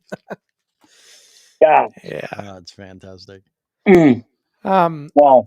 So yeah, let me explain that story. I'll double back to Gizmo because he wanted to know why I didn't graduate. I never told the story. So I hated school. I absolutely hated going to school. I just didn't like anything about it. The Anoka school system was not the best anyway to begin with. It was overcrowded. There's just too many students. And so in 10th grade, I was so wrapped up with the NWF and everything was on a roll in 86. We were just so busy with it. And when I turned 16, I could legally quit. And I made my executive decision without telling my mom, because my parents had just gotten divorced a few years ago and my mom was my guardian.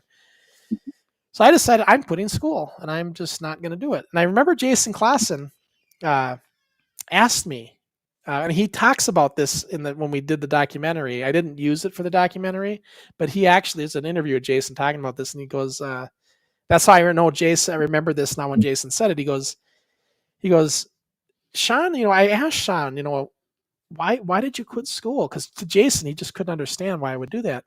And Jason said, I told him, and this is, I don't remember this, but I believe Jason. He goes, I told Jason, I said, Jason, I know I can graduate, but right now, this is much more important to me. And I want to take this time to do the NWF and everything that's going with it. I can get back to school later. I can get my GED and I can go that direction.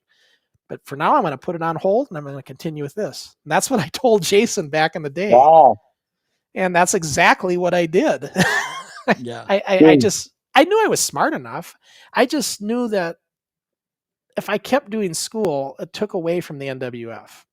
You hated school. So I figured school. I wanted to spend more time with the league. And I'll tell you, when my mom found out, she was pissed. Oh, probably. I bet she was. Oh my God. But once that settled, she was fine. She accepted it. But my dad really pushed me. So after a while, he's like, you need to get your GED and you need to go to college. And my dad gave me this ultimatum. Either I start paying rent or I go back to school and get my, college. So that was a pretty easy decision. My dad kind of forced me into that. But yeah, that's what it was. I just decided that, I felt I could take a break from that. And yeah, I wouldn't have my high school diploma, but I knew I could get my GED. In my mind at that time, the GED was just as good anyway. Oh, yeah. Even though a high school diploma is probably better, right? But still, no doubt. That was just my way of thinking back then. But you did well. You did good. But you guys, like, I mean, if you had to, like, what is your favorite memory? Like, if you had to come up with the best memory you had from back in the day, what was the memories? Like, what was your favorite part of the whole thing? Wow. Go ahead, Jamie. Go ahead, Jamie. Just the getting ready to go into the ring and the excitement and the nervousness when you're standing behind the door, getting ready to walk out to the ring. It's not like Ricky Steamboat and Macho Man where everything's planned out. It's pretty much just like the ending is, and then everything else inside the ring is improv. And it's this weird athletic improv. Wrestling's a strange beast. So you never know what's going to happen. You don't know if the crowd's going to like you. You don't know if you're going to get hurt. You don't know if it's going to be a good match or a bad match. So it's this weird mix of nervousness and excitement. And then after, so there's that I don't know that it's necessarily like my favorite thing, but it's a very strong memory that I have. And then, afterwards, when you get back into the dressing room after you've had a great match, just knowing like that was, great. We did so good. The crowd was into it. That, it was believable. All my moves were good. So it's not like a specific memory necessarily. It's every match, before the match and after the match. I think the thing that I dislike the most is being out of gas in the ring, Right. like just being so fucking winded, Yeah. Cause like, you don't really think about it, but you're like running back and forth, bouncing off the ropes. Like that it really wears you out, and you're lifting up another person over your head multiple times. Like it's a lot of fucking, it is a lot of physical exertion, no doubt. So, and to what you said, Jamie, also that, like you said, the thrill of getting in the ring and then getting back and knowing it was a great match and like, you want to do it again. Yes. Yep. And that's the thing I remember is like, we wanted to do it again, but we just didn't have the opportunity to do it right away again. So we always had to, our events were spaced out a little bit. And there was times where I wish we could do it every day. Yeah. But we just didn't have the ability to, and I remember that. I remember wishing we could do it more. Yeah. Yeah. And it's kind of like what I was saying earlier, when you're 10 years old, a year is a 10th of your life. And when you're only doing armory events or recording episodes every couple of weeks or once a month or every couple of months, like it just seems like it's forever, and you're just dying for those feelings again, and you want to wrestle, but it's going to be 4 weeks until the next card. And you're like, so to put that into context, so think of it this way though, Jamie, like you, Terry Kosnopple, even Jeff Dinsmore and the rest, and all of us, when we would do our shows, we didn't have a chance to practice that. There might have been a little bit of ring time before the dry dock started, but we had to basically do, our match was it. Like this is our time. This is our 15-minute window to go out there and do what we can. Where these young kids today have the opportunity to go train every week and just do all this ring time. We didn't have the ring time. And actually talking to the other, communicating. Yeah. And my thing of it is I like the pop.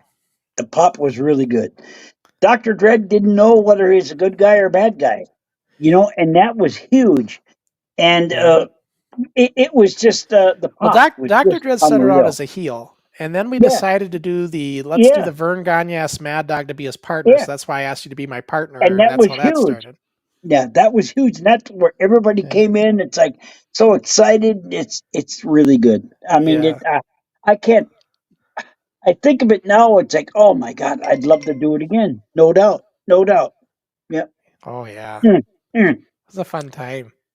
Oh gosh, yes, that was fun. So Wayne mentions because he was in my class. Anoka's class of '88 was over 900. I thought it was over 1,000 actually, but you're probably right, 900. Just for the graduating class, the whole all grades, sophomore, because Fred Moore was 8th and 9th, but Anoka Senior High was 10th, 11th, and 12th, and the 3 classes was over 3,000 students. I remember that. Oh, wow. And they were using the Cornelius Company, having a lot of classes in there because they just didn't have enough room in the school. Yeah, that was lots of people. Wow. And the principal was from what I remember, the principal was a jerk. Like when I told him I'm quitting, he's like, "Good, go, you're gone. Yeah, get out of here. See ya." Yeah. Yeah. He didn't make it difficult for me to make the decision. Let's just say that. Put there you go. So to put the size to put that into context, so I work for a school district. We have 10 schools, 1 high school, 2 middle schools, and then all the rest are K-5. Wow. We only have 5,000 kids through the entire district. So to have Oh, 3,000 kids at a high school is insane. Well, see, this was before Andover. This was before. So now that they've built an Andover High School and all that, it is kind of leveled out a little bit better. But in those days, that was like everybody was going to either Anoka or Blaine. Yeah. Right? Yeah, Coon Rapids exactly. too. But, now they got Andover. So, and then now they got Andover. Andover took, and Champlin, they took a lot of the stress off when they started. Mm-hmm. Here's a question too I didn't get to from Sports Talk 117. Do you think the wrestling company had anything to do with you liking school? Do you believe you would have left it if you didn't have wrestling? No, I probably would have stayed in school if it wasn't for the wrestling. I'm not kidding you guys. It was a lot of work in 86. That was the big year for us in the league. And so it's like, I was so consumed with it, and really keeping the show going, getting the tapes continually sent out. It just was overwhelming work. So it's like school took away from that for me. Yeah. Yeah. It sounds funny saying it that way, but people need to remember too, there was no email, there was no text messages, there was no cell phones. No. And editing a show on a VCR, it's not like the nonlinear editing there is today on a computer. It was rewind the VCR, pause it, hit record on the other one, hit play, everything was exponentially taken longer, I mean, think about trying to round up all the kids for a show. You had to call, and I mean, even back then, people might not have an answering machine, so you had to call until somebody actually answered. So it's not like sending out a mass text or anything like that. And when Jeff was promoting the dry dock, you had to do the same thing. Oh yeah, for all the dry dock stuff. But I was a dummy. I mean, I had a good scholarship for hockey, which was really good. And I'm pretty old though. 77 is a long time ago, but it was like scholarship, no problem. Go to the University of Minnesota, play hockey, no problem. Got hurt my knee. That's it. See you later. They don't want you. Oh wow. Yeah. That's the thing. That's the thing with major sports. One little injury.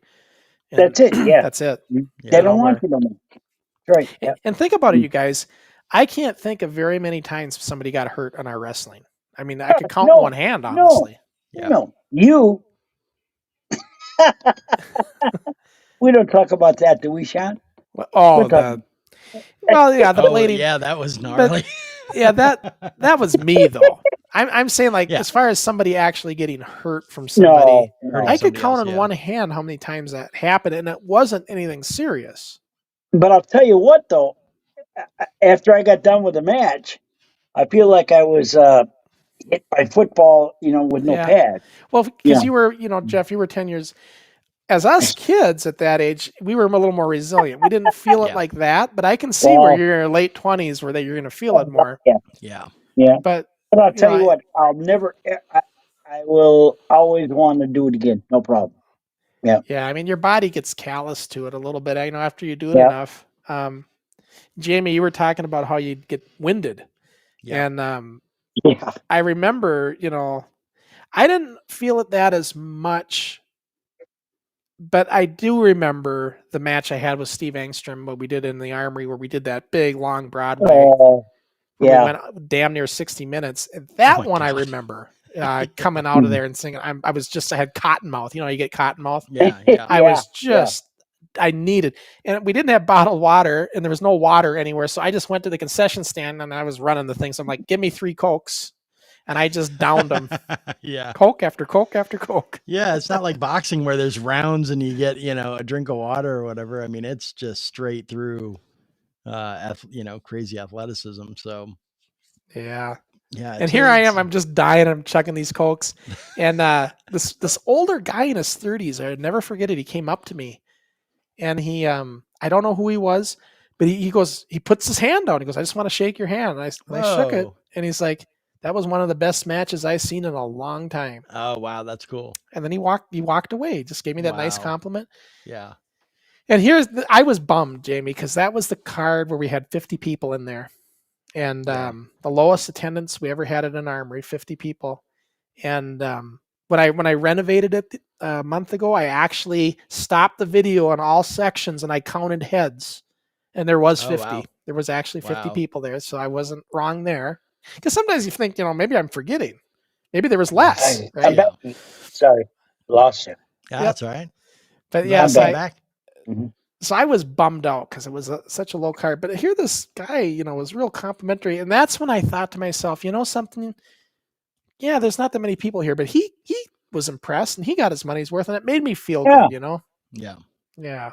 Well, I will say, being someone that has played in a band that plays original music for years and years, 50 people is great. Yeah. Well, even for an indie show, Jamie, 50 people isn't bad. I know Wayne can speak to this, but I think they went and did professional wrestling at the Anoka Armory 20 years later after us. Yeah. And I don't think he said there was many more than that there for that. No, exactly. If even that. So, well, Portland, Oregon's a pretty big wrestling town. We got a pretty historic, Roddy Piper and Playboy Buddy Rose and stuff from here. And I went and saw an indie wrestling show right before COVID, and I don't know that there was more than 25 people there. Yeah. And it was a great show. It was really good. Like, they had some women wrestling, big guys, small, like lighter weight guys. It was great. And it was only like 25 people. So unreal. Yeah. I can't wait to go again, actually.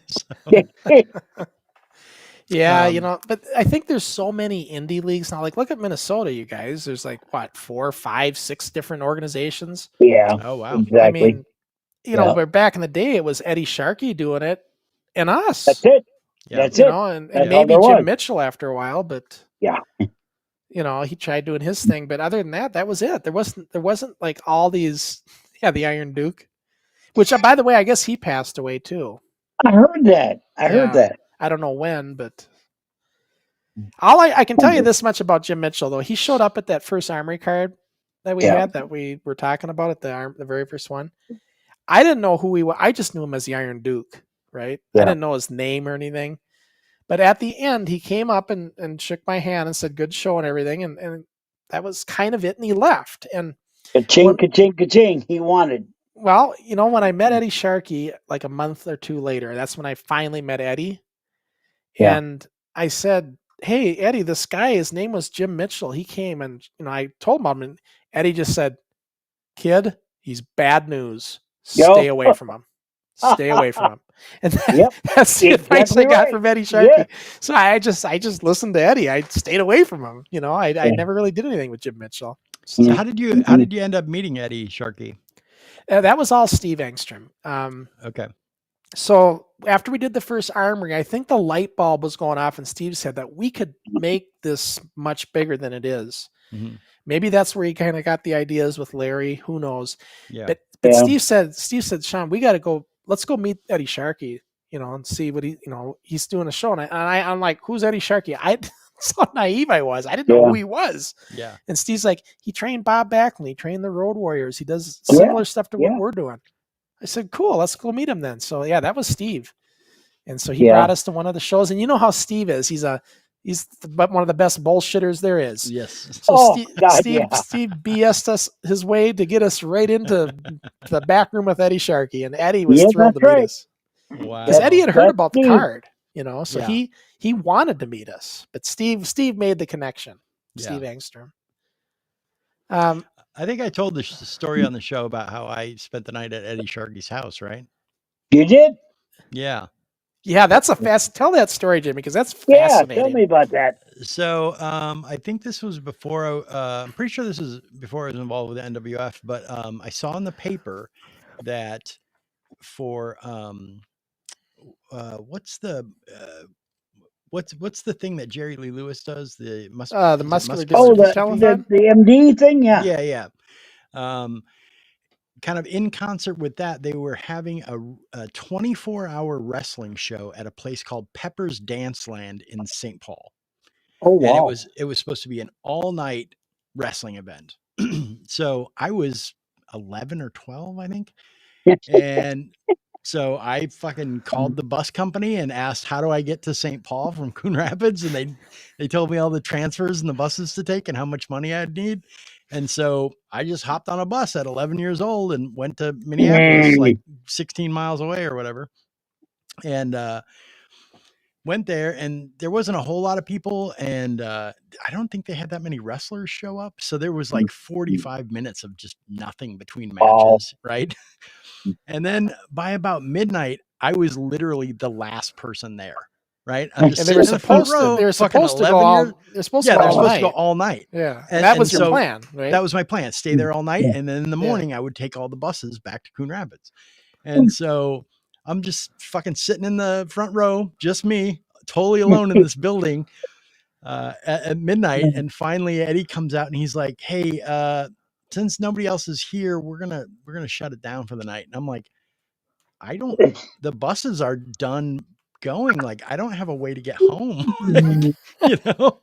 And he's like, oh, okay, well, can you call your mom? And I'm like, she doesn't drive to St. Paul, like, you know, that's not gonna happen.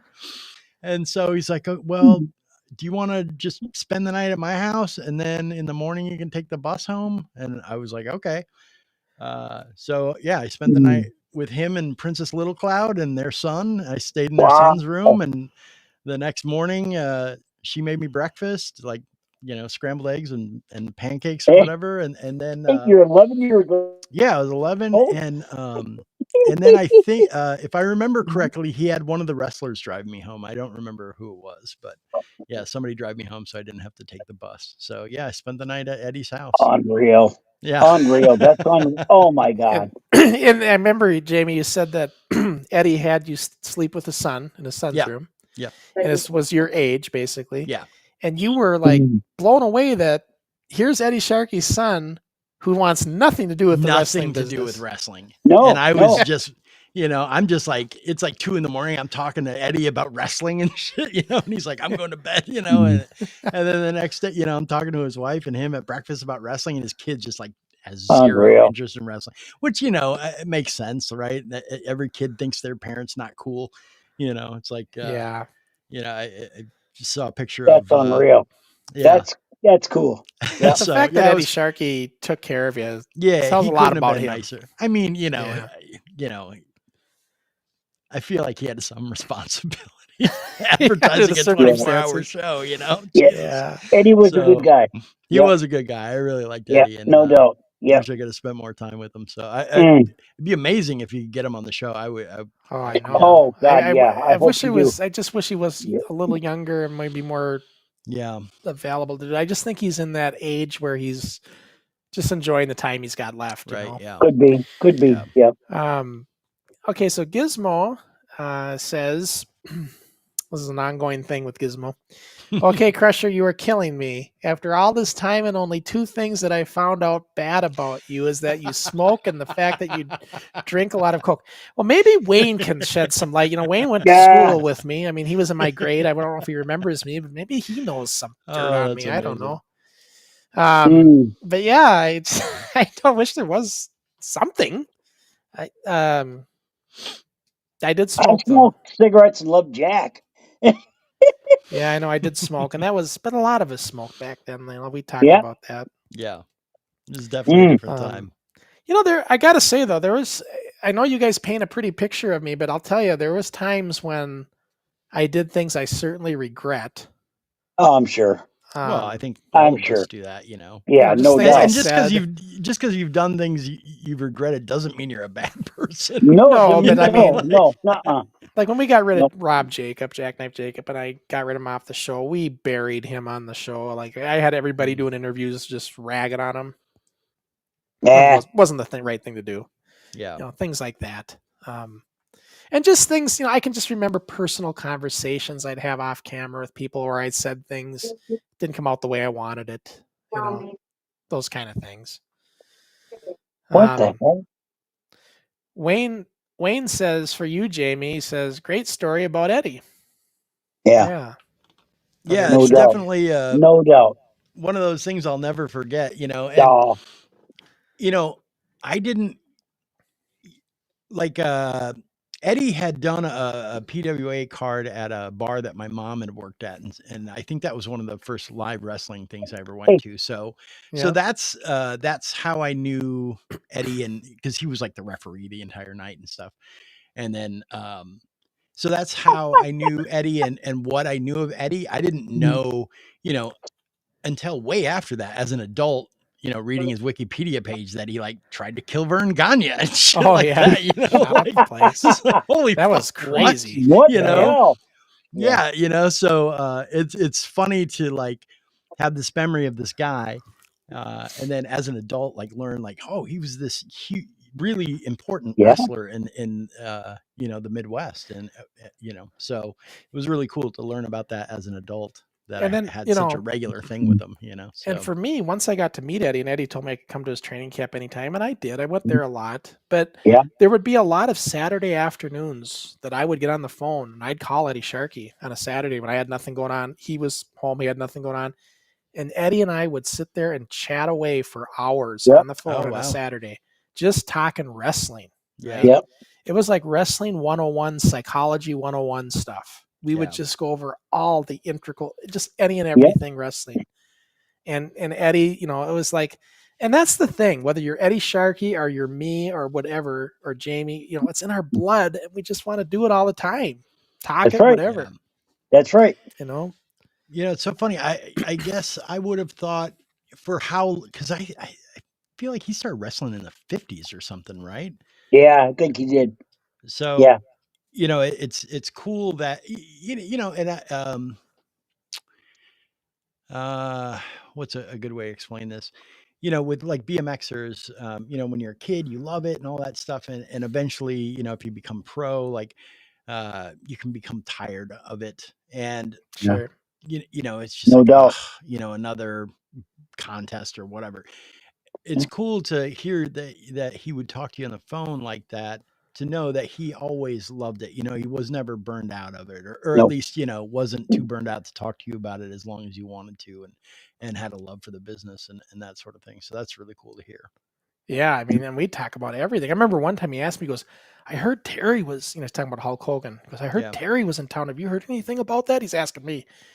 This was back in the time when there was that rumor that Hulk was going to buy into the AWA for a while. And they were going that's under. crazy. Yeah. And we talked about that, I remember. Wow. How am I going to hear about it? Yeah. What, didn't Eddie used to work as a referee for the WWF when they would come into town? Yes, he did. Yep.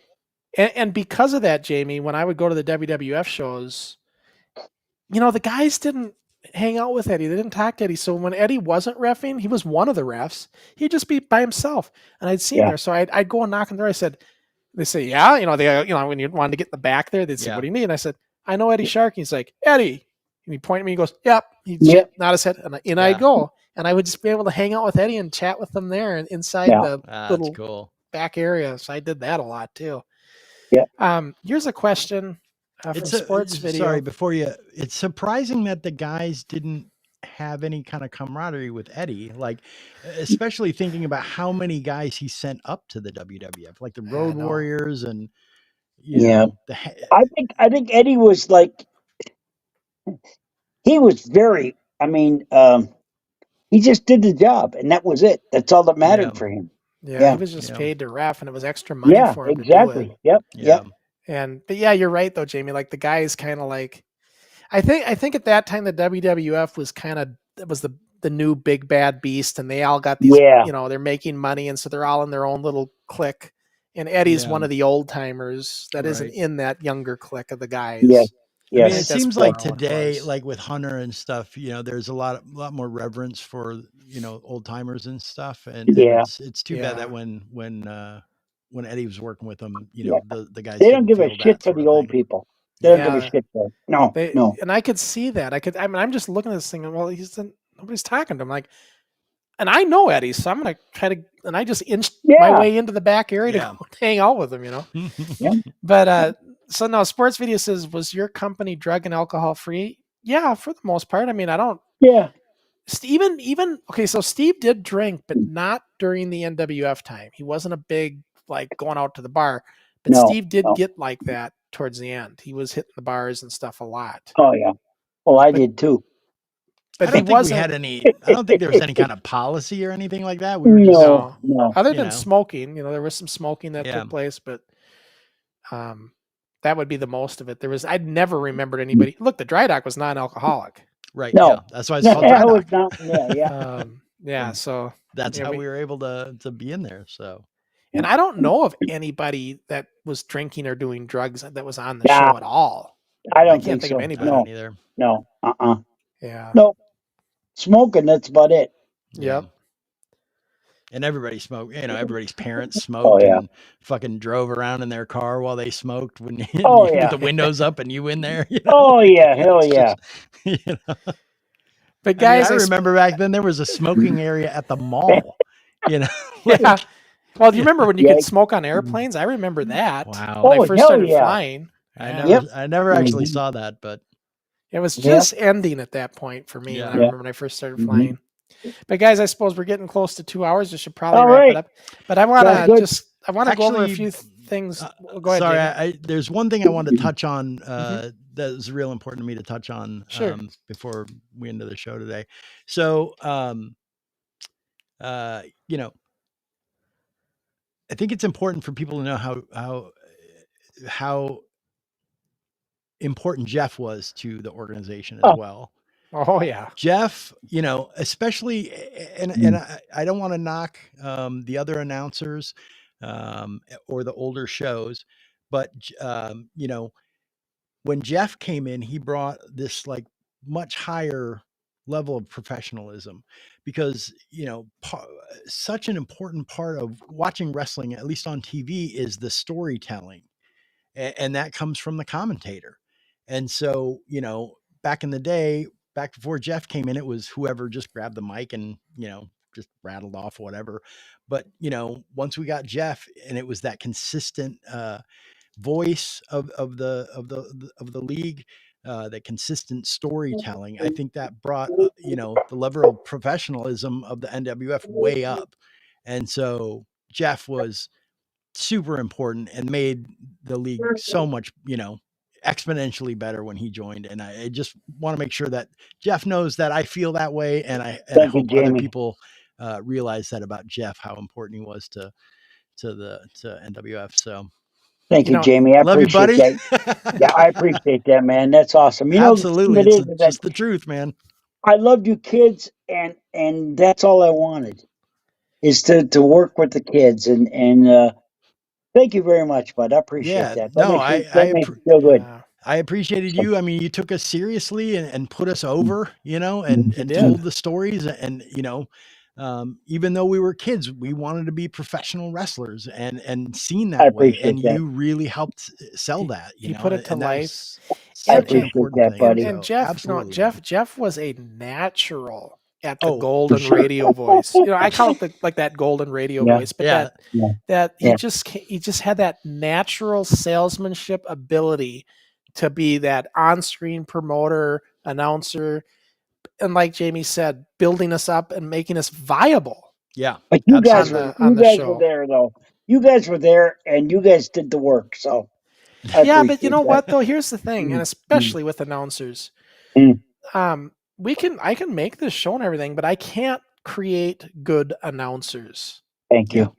right? Yeah. And so Thank you, It's not Jamie. something that can be I taught. appreciate you that, know? buddy. Like, John, so- you thank gotta have very you much. gotta have that charisma, you know, and that ability to story tell. And Right. Yeah, yeah. that's not like not you know, we're something talking teach. about Jamie. We're talking about Steve being able to be a manager. Jeff could have went into the AWA to be an Oh, for announcer. sure. Yeah. For sure. There's I no doubt wanted to, about but that.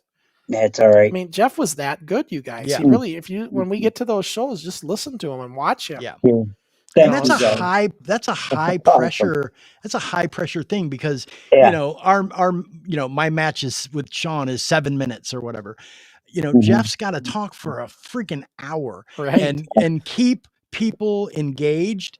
You know, just make it interesting to watch, not mess. I mean, it's completely improv. There's nothing's Right. written for Jeff. No. You know, I mean, it's just fucking riffing and correctly and not fucking up and knowing the names of Yeah. all of the wrestlers and all of the moves. And, you know, like it is an incredibly hard job Thank to you. announce. And so to have a good announcer who worked for free, you know, Yeah. you know, Yeah. like, Thank you, And guys. they all and, volunteered you their know, time. I love and we you could guys.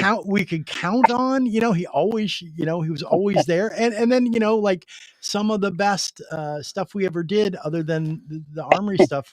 And, you know, I probably feel this way because I was there more, was the dry dock stuff. Like that was cool because it was consistent, like, Sure. you know, and Jeff made that the dry dock stuff happen. And so, Thank you, you know, Jay. I appreciate that, buddy. Crusher's important to the league, but boy, Jeff Mhm. is really fucking important to me Thanks too. a lot, So guys. I appreciate that a whole lot. Thanks a lot, absolutely, man. dude. I'm so Jamie, thank you so much. and And you know what? I want to have a reunion, guys. We got to have a reunion. I would love it. I would love it. We Yeah, I've gotta been on have the one, show. man. Been on the show a few times. I'm always like, Oh, I want to be on the show when got to have Jeff's on the show. You know, so I'm Speaking glad I of- finally got to be on when you were on. Speaking of Thank Jeff, you guys so much. Gizmo's chiming in here too. He says, "Thank you very much for coming on the show today." He's talking to you, Jeff. It's great to put a face on someone Sean talks about a lot. Thanks. And Thank Jamie you, as well, because Jacob. Jamie just Thank made a you very guys good so much. Thank you speech. very much. You guys are awesome, man. Absolutely, man. Yes, Yeah. thanks a lot. I mean, All yeah, it right. was, but everything Jamie said, I can't agree with enough. And Oh, the only thank thing, you. Jeff, and you know this, the only thing Jeff struggled with was when Pretty Boy Taylor come out there, and Steve was so good at being that heel in an interview, and Jeff would lose it. He couldn't keep a straight face, and I mean, he'd have to get off the camera because he couldn't. He'd be laughing his ass off, and we got a lot of that on tape still.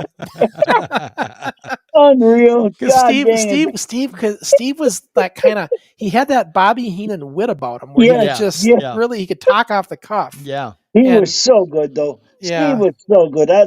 He was awesome. He was good. Stop. But before I sign off, though, guys, I want to remind everybody, see in the right corner screen there, I put up all of our social media links. So if you want to, I put not only our YouTube channel, but I've got our Instagram and Facebook. If you guys get a chance, it's very easy. That's at nwf.wrestling.official. Just go there and follow us and subscribe or however you do it on Instagram and Facebook. We're new to Instagram, so trying to get more people to follow us there. And then I want to talk a little bit quick about what's coming up next week on my Forward show.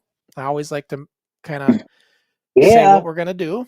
Mm-hmm. And this is what we got coming up on Forward. It's going to be Primo's Premier Pro Wrestling, their youth training program. They're out of Colorado. And another one. Oh, that's Joe awesome. McDougal and company. Another one. Another one. So we're going to learn about what these guys are all about. And I don't know who we're going to have with Joe. He said he's going to get me some contact information here so I can set up the invite links, but that'll be next Thursday, and we'll see what they're all about. And I don't know, going forward, guys, I'm going to try to keep getting people lined up for Forward, but there may be some weeks where we don't do a Forward if I don't have a guest. But I'm going to try to keep it rolling. But Primo's Premier Pro Wrestling out of the suburbs of Denver, Colorado area. That's incredible. Very interesting to learn about them. Yeah. Pretty good. Yeah. Yep. Looking forward to it. I love talking to these new kids, you guys. No doubt. I try to sprinkle a little NWF in those. I don't know if you've seen any of those that I've done, but all the Forwards, you guys, are also on Spotify. So if you just want to listen to them anytime. Cool, But the thing of it is that you were number one, Sean, no doubt. Yep. You were number one, Sean, no doubt. Well, I mean, I appreciate it, but I don't know if I can hold a candle you to were these number kids one. today. Oh, come on. How did they do it? Because of you. Yeah, I mean, they're just, it's all iteration, Yeah, that's right. broke the ice, and then, kids just iterate off of what you did. So, But you know what I told the kids last week, and I said, something, you guys are getting trained properly, and we were self-trained. That's but right. You know what? But you know what's not? You know what's the same with both of us? We both have that passion and desire to want to do this. yeah, You got it. That You has got it. not changed with us to you guys. So that's part's the same, right? yeah. That's right. Yeah. No doubt. So Dave Dixon's coming back, ain't he? Oh yeah, he was just gone this week. He'll be All right. he'll be joining me again in a couple weeks. We'll have Dixie Dave back. And Jamie, you guys are always welcome anytime you want. Oh yeah, thank you, ever come on. Jamie. Yeah, That's awesome, Jamie. I always have That fun. I'm means a so lot to glad me, bud. so glad I finally got to see you again after 36 years and Yeah. share my That means a appreciation lot to of me, you, which buddy. is Yeah. my appreciation of you is long overdue. So I'm sorry it took that Thank long you, bud. to tell you my feelings before. And you you. guys, Thank I'm you, just buddy. glad you're willing to come on with me, because if I didn't have Awesome, you yeah. two coming on, I'd be here by myself. Oh So yeah. a lot of a lot of other guys want to come on, but they're just so busy with their lives. But you guys take the time to come on. We could and I talk do forever, appreciate it. couldn't we? Yes. Yeah, yes. We could talk forever. We could. Yep, There's so yep. many stories Awesome. to tell. And I really appreciate all the Oh, people my that God. tune in and ask the question. Like the questions are so great. And, Yeah. Oh yeah. yeah, it's so Awesome. appreciated from all the, I see the regulars, asking questions. And, Oh, I should give an Awesome. update to you guys. They all wanted to know. We were talking about wrestling action figures for the NWF. Mhm. I was looking into it, but really, yeah. But here's the problem, you guys. The Chinese toy manufacturers, they want a commitment of so many figures Oh, to yeah, I do can it or imagine. run. Oh yeah. It's just, I don't think it's going to happen. Yeah. And some of these people want outrageous money just to do a mold. oh, right, yeah. Nah. But what No, I am doing is I'm going to make for myself. I'm making all of us. It's kind of a thing you do on the side. You get the WWE Elite characters, Yeah, you yeah. revise them, you change them, and then you get new heads made. And I'm gonna make them. And I'll Oh, show them on that's the screen. awesome. I already got. I know exactly what body to use for you, Jamie. I know what to Oh, use God. for Dr. Dread. Oh. So I am gonna make. Here's the one I one-offs. like right here. See? Look at that. Beautiful. That's Yeah. what I'm talking about. Let's see That's all of all them. I'm You got talking all of them about. hanging up. You got your Dr. Dread hanging up too. Yep. Very cool. Yeah, that was. That means I a love lot it. to me. You know means a what? lot So to me. cool. I'm just glad Yep. it does, and I enjoy forking the money out to make those plaques because Ah, look, you Awesome. guys gave me all these memories. You talk about what I but gave you you, know but what? you gave That's me the crazy. memories too. Yeah. You know, Unreal. Thank you guys So, very much. That's yeah. awesome. Jamie, I wish If you you could have ever been need with me, us I'm in here. Anoka when we got a little get together there. 'Cause Oh, I think you were God, like yeah. the only one that wasn't That there was fun. Yeah. of man. all of us because you were out Oh. of town. You and Dom, but Yeah, give Yeah. me if you guys plan something like that again, give me some advance notice and I'll buy Yes, some yeah. tickets and get a rental car. well, and Jeff wants to go to Vegas. He wants to do a thing Yes, in let's go to Vegas. I like Vegas. Let's It's go to pretty close to Vegas. me Come too. on, it's not cheap. I'm into it, man. Yeah, I'm let's I'm do into it. it. Come on. I'm Yeah. totally down for Vegas. And got Yeah, Sean, technically, you're pretty close to Vegas, right? oh It's yeah, probably that's like pretty 5 cheap to hours fly away. there. I Oh, could yeah. drive it, but So- They've got the cauliflower or whatever. Let's go Cauliflower with alley NWF. pop? Let's go to Yeah. NWF. Come That'd on, be let's great. go. Yeah. But Yeah, and not only totally not only go. that, but Yeah. Steve Engstrom says he lives in Las Vegas. If that's Oh, really? the case, so that Wow. means he's in that. If he is in the area, then he I'd would be be down there. to see Steve too. Yeah. So Yeah, but I don't know. I mean, I don't know if we'd get Yeah. the other guys to do it, but I'd Yeah. be up for it. Let's yeah, do I'd it. totally be up for Let's it. do Yeah. it, man. I'll tell you what. Even if it's just the three of us, let's go. Yeah. It'd be great to see Dave too, man. I really hope Dave, Yeah, I'd yeah. love to see Dave too, Yeah, no He's doubt. so Yep. important to me. So Mhm. Mhm. Yeah, because Well, isn't have a good one, WrestleMania guys. going to be there next year? I think WrestleMania is there next year in Vegas. I think that's where it's going to Oh, be. that's right. That's right. Yeah. Yeah. Of Oh, course, well. those tickets would not be cheap. No, Yeah, no. Yeah. No. well, we could Mm-mm. tell him we could show up at the back door and say we know Eddie Sharkey. See if I that think gets Try us to in the weasel Hall their door. way of in. Fame. Yeah. I think Eddie Sharkey should get on the Hall of Fame. I believe that. absolutely. Yes, Oh, I do believe it. I Yep. got to mention you guys too. I was going to mention this, and I guess it's never too late.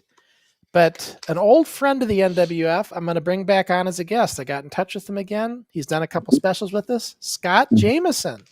Oh, Scotty wow. J. Yeah, he's gonna. Wow. So look for Scott Jameson. He did that special with us on the Untold Story and with me and Mhm. Charlie. So yeah, he's going to come on and do a watch along with us here, and Awesome. another show coming up here. So yeah, look for that's Scotty great. Scotty Jameson, a good Awesome. old friend of the NWFs. Nice job. He Yep. he asked me, he goes, Sean, can you get me do you have a shirt with the untold story? So I got their original shirts. I have a few, and he's like, I'm a mark for the NWF. Can you get me one of those shirts? So I get you a shirt. So I got him a shirt. Oh, yeah, Because he can wants to have that. one to wear for the show. Oh, So that's yeah, so great. have him come on. Mm-mm. All right.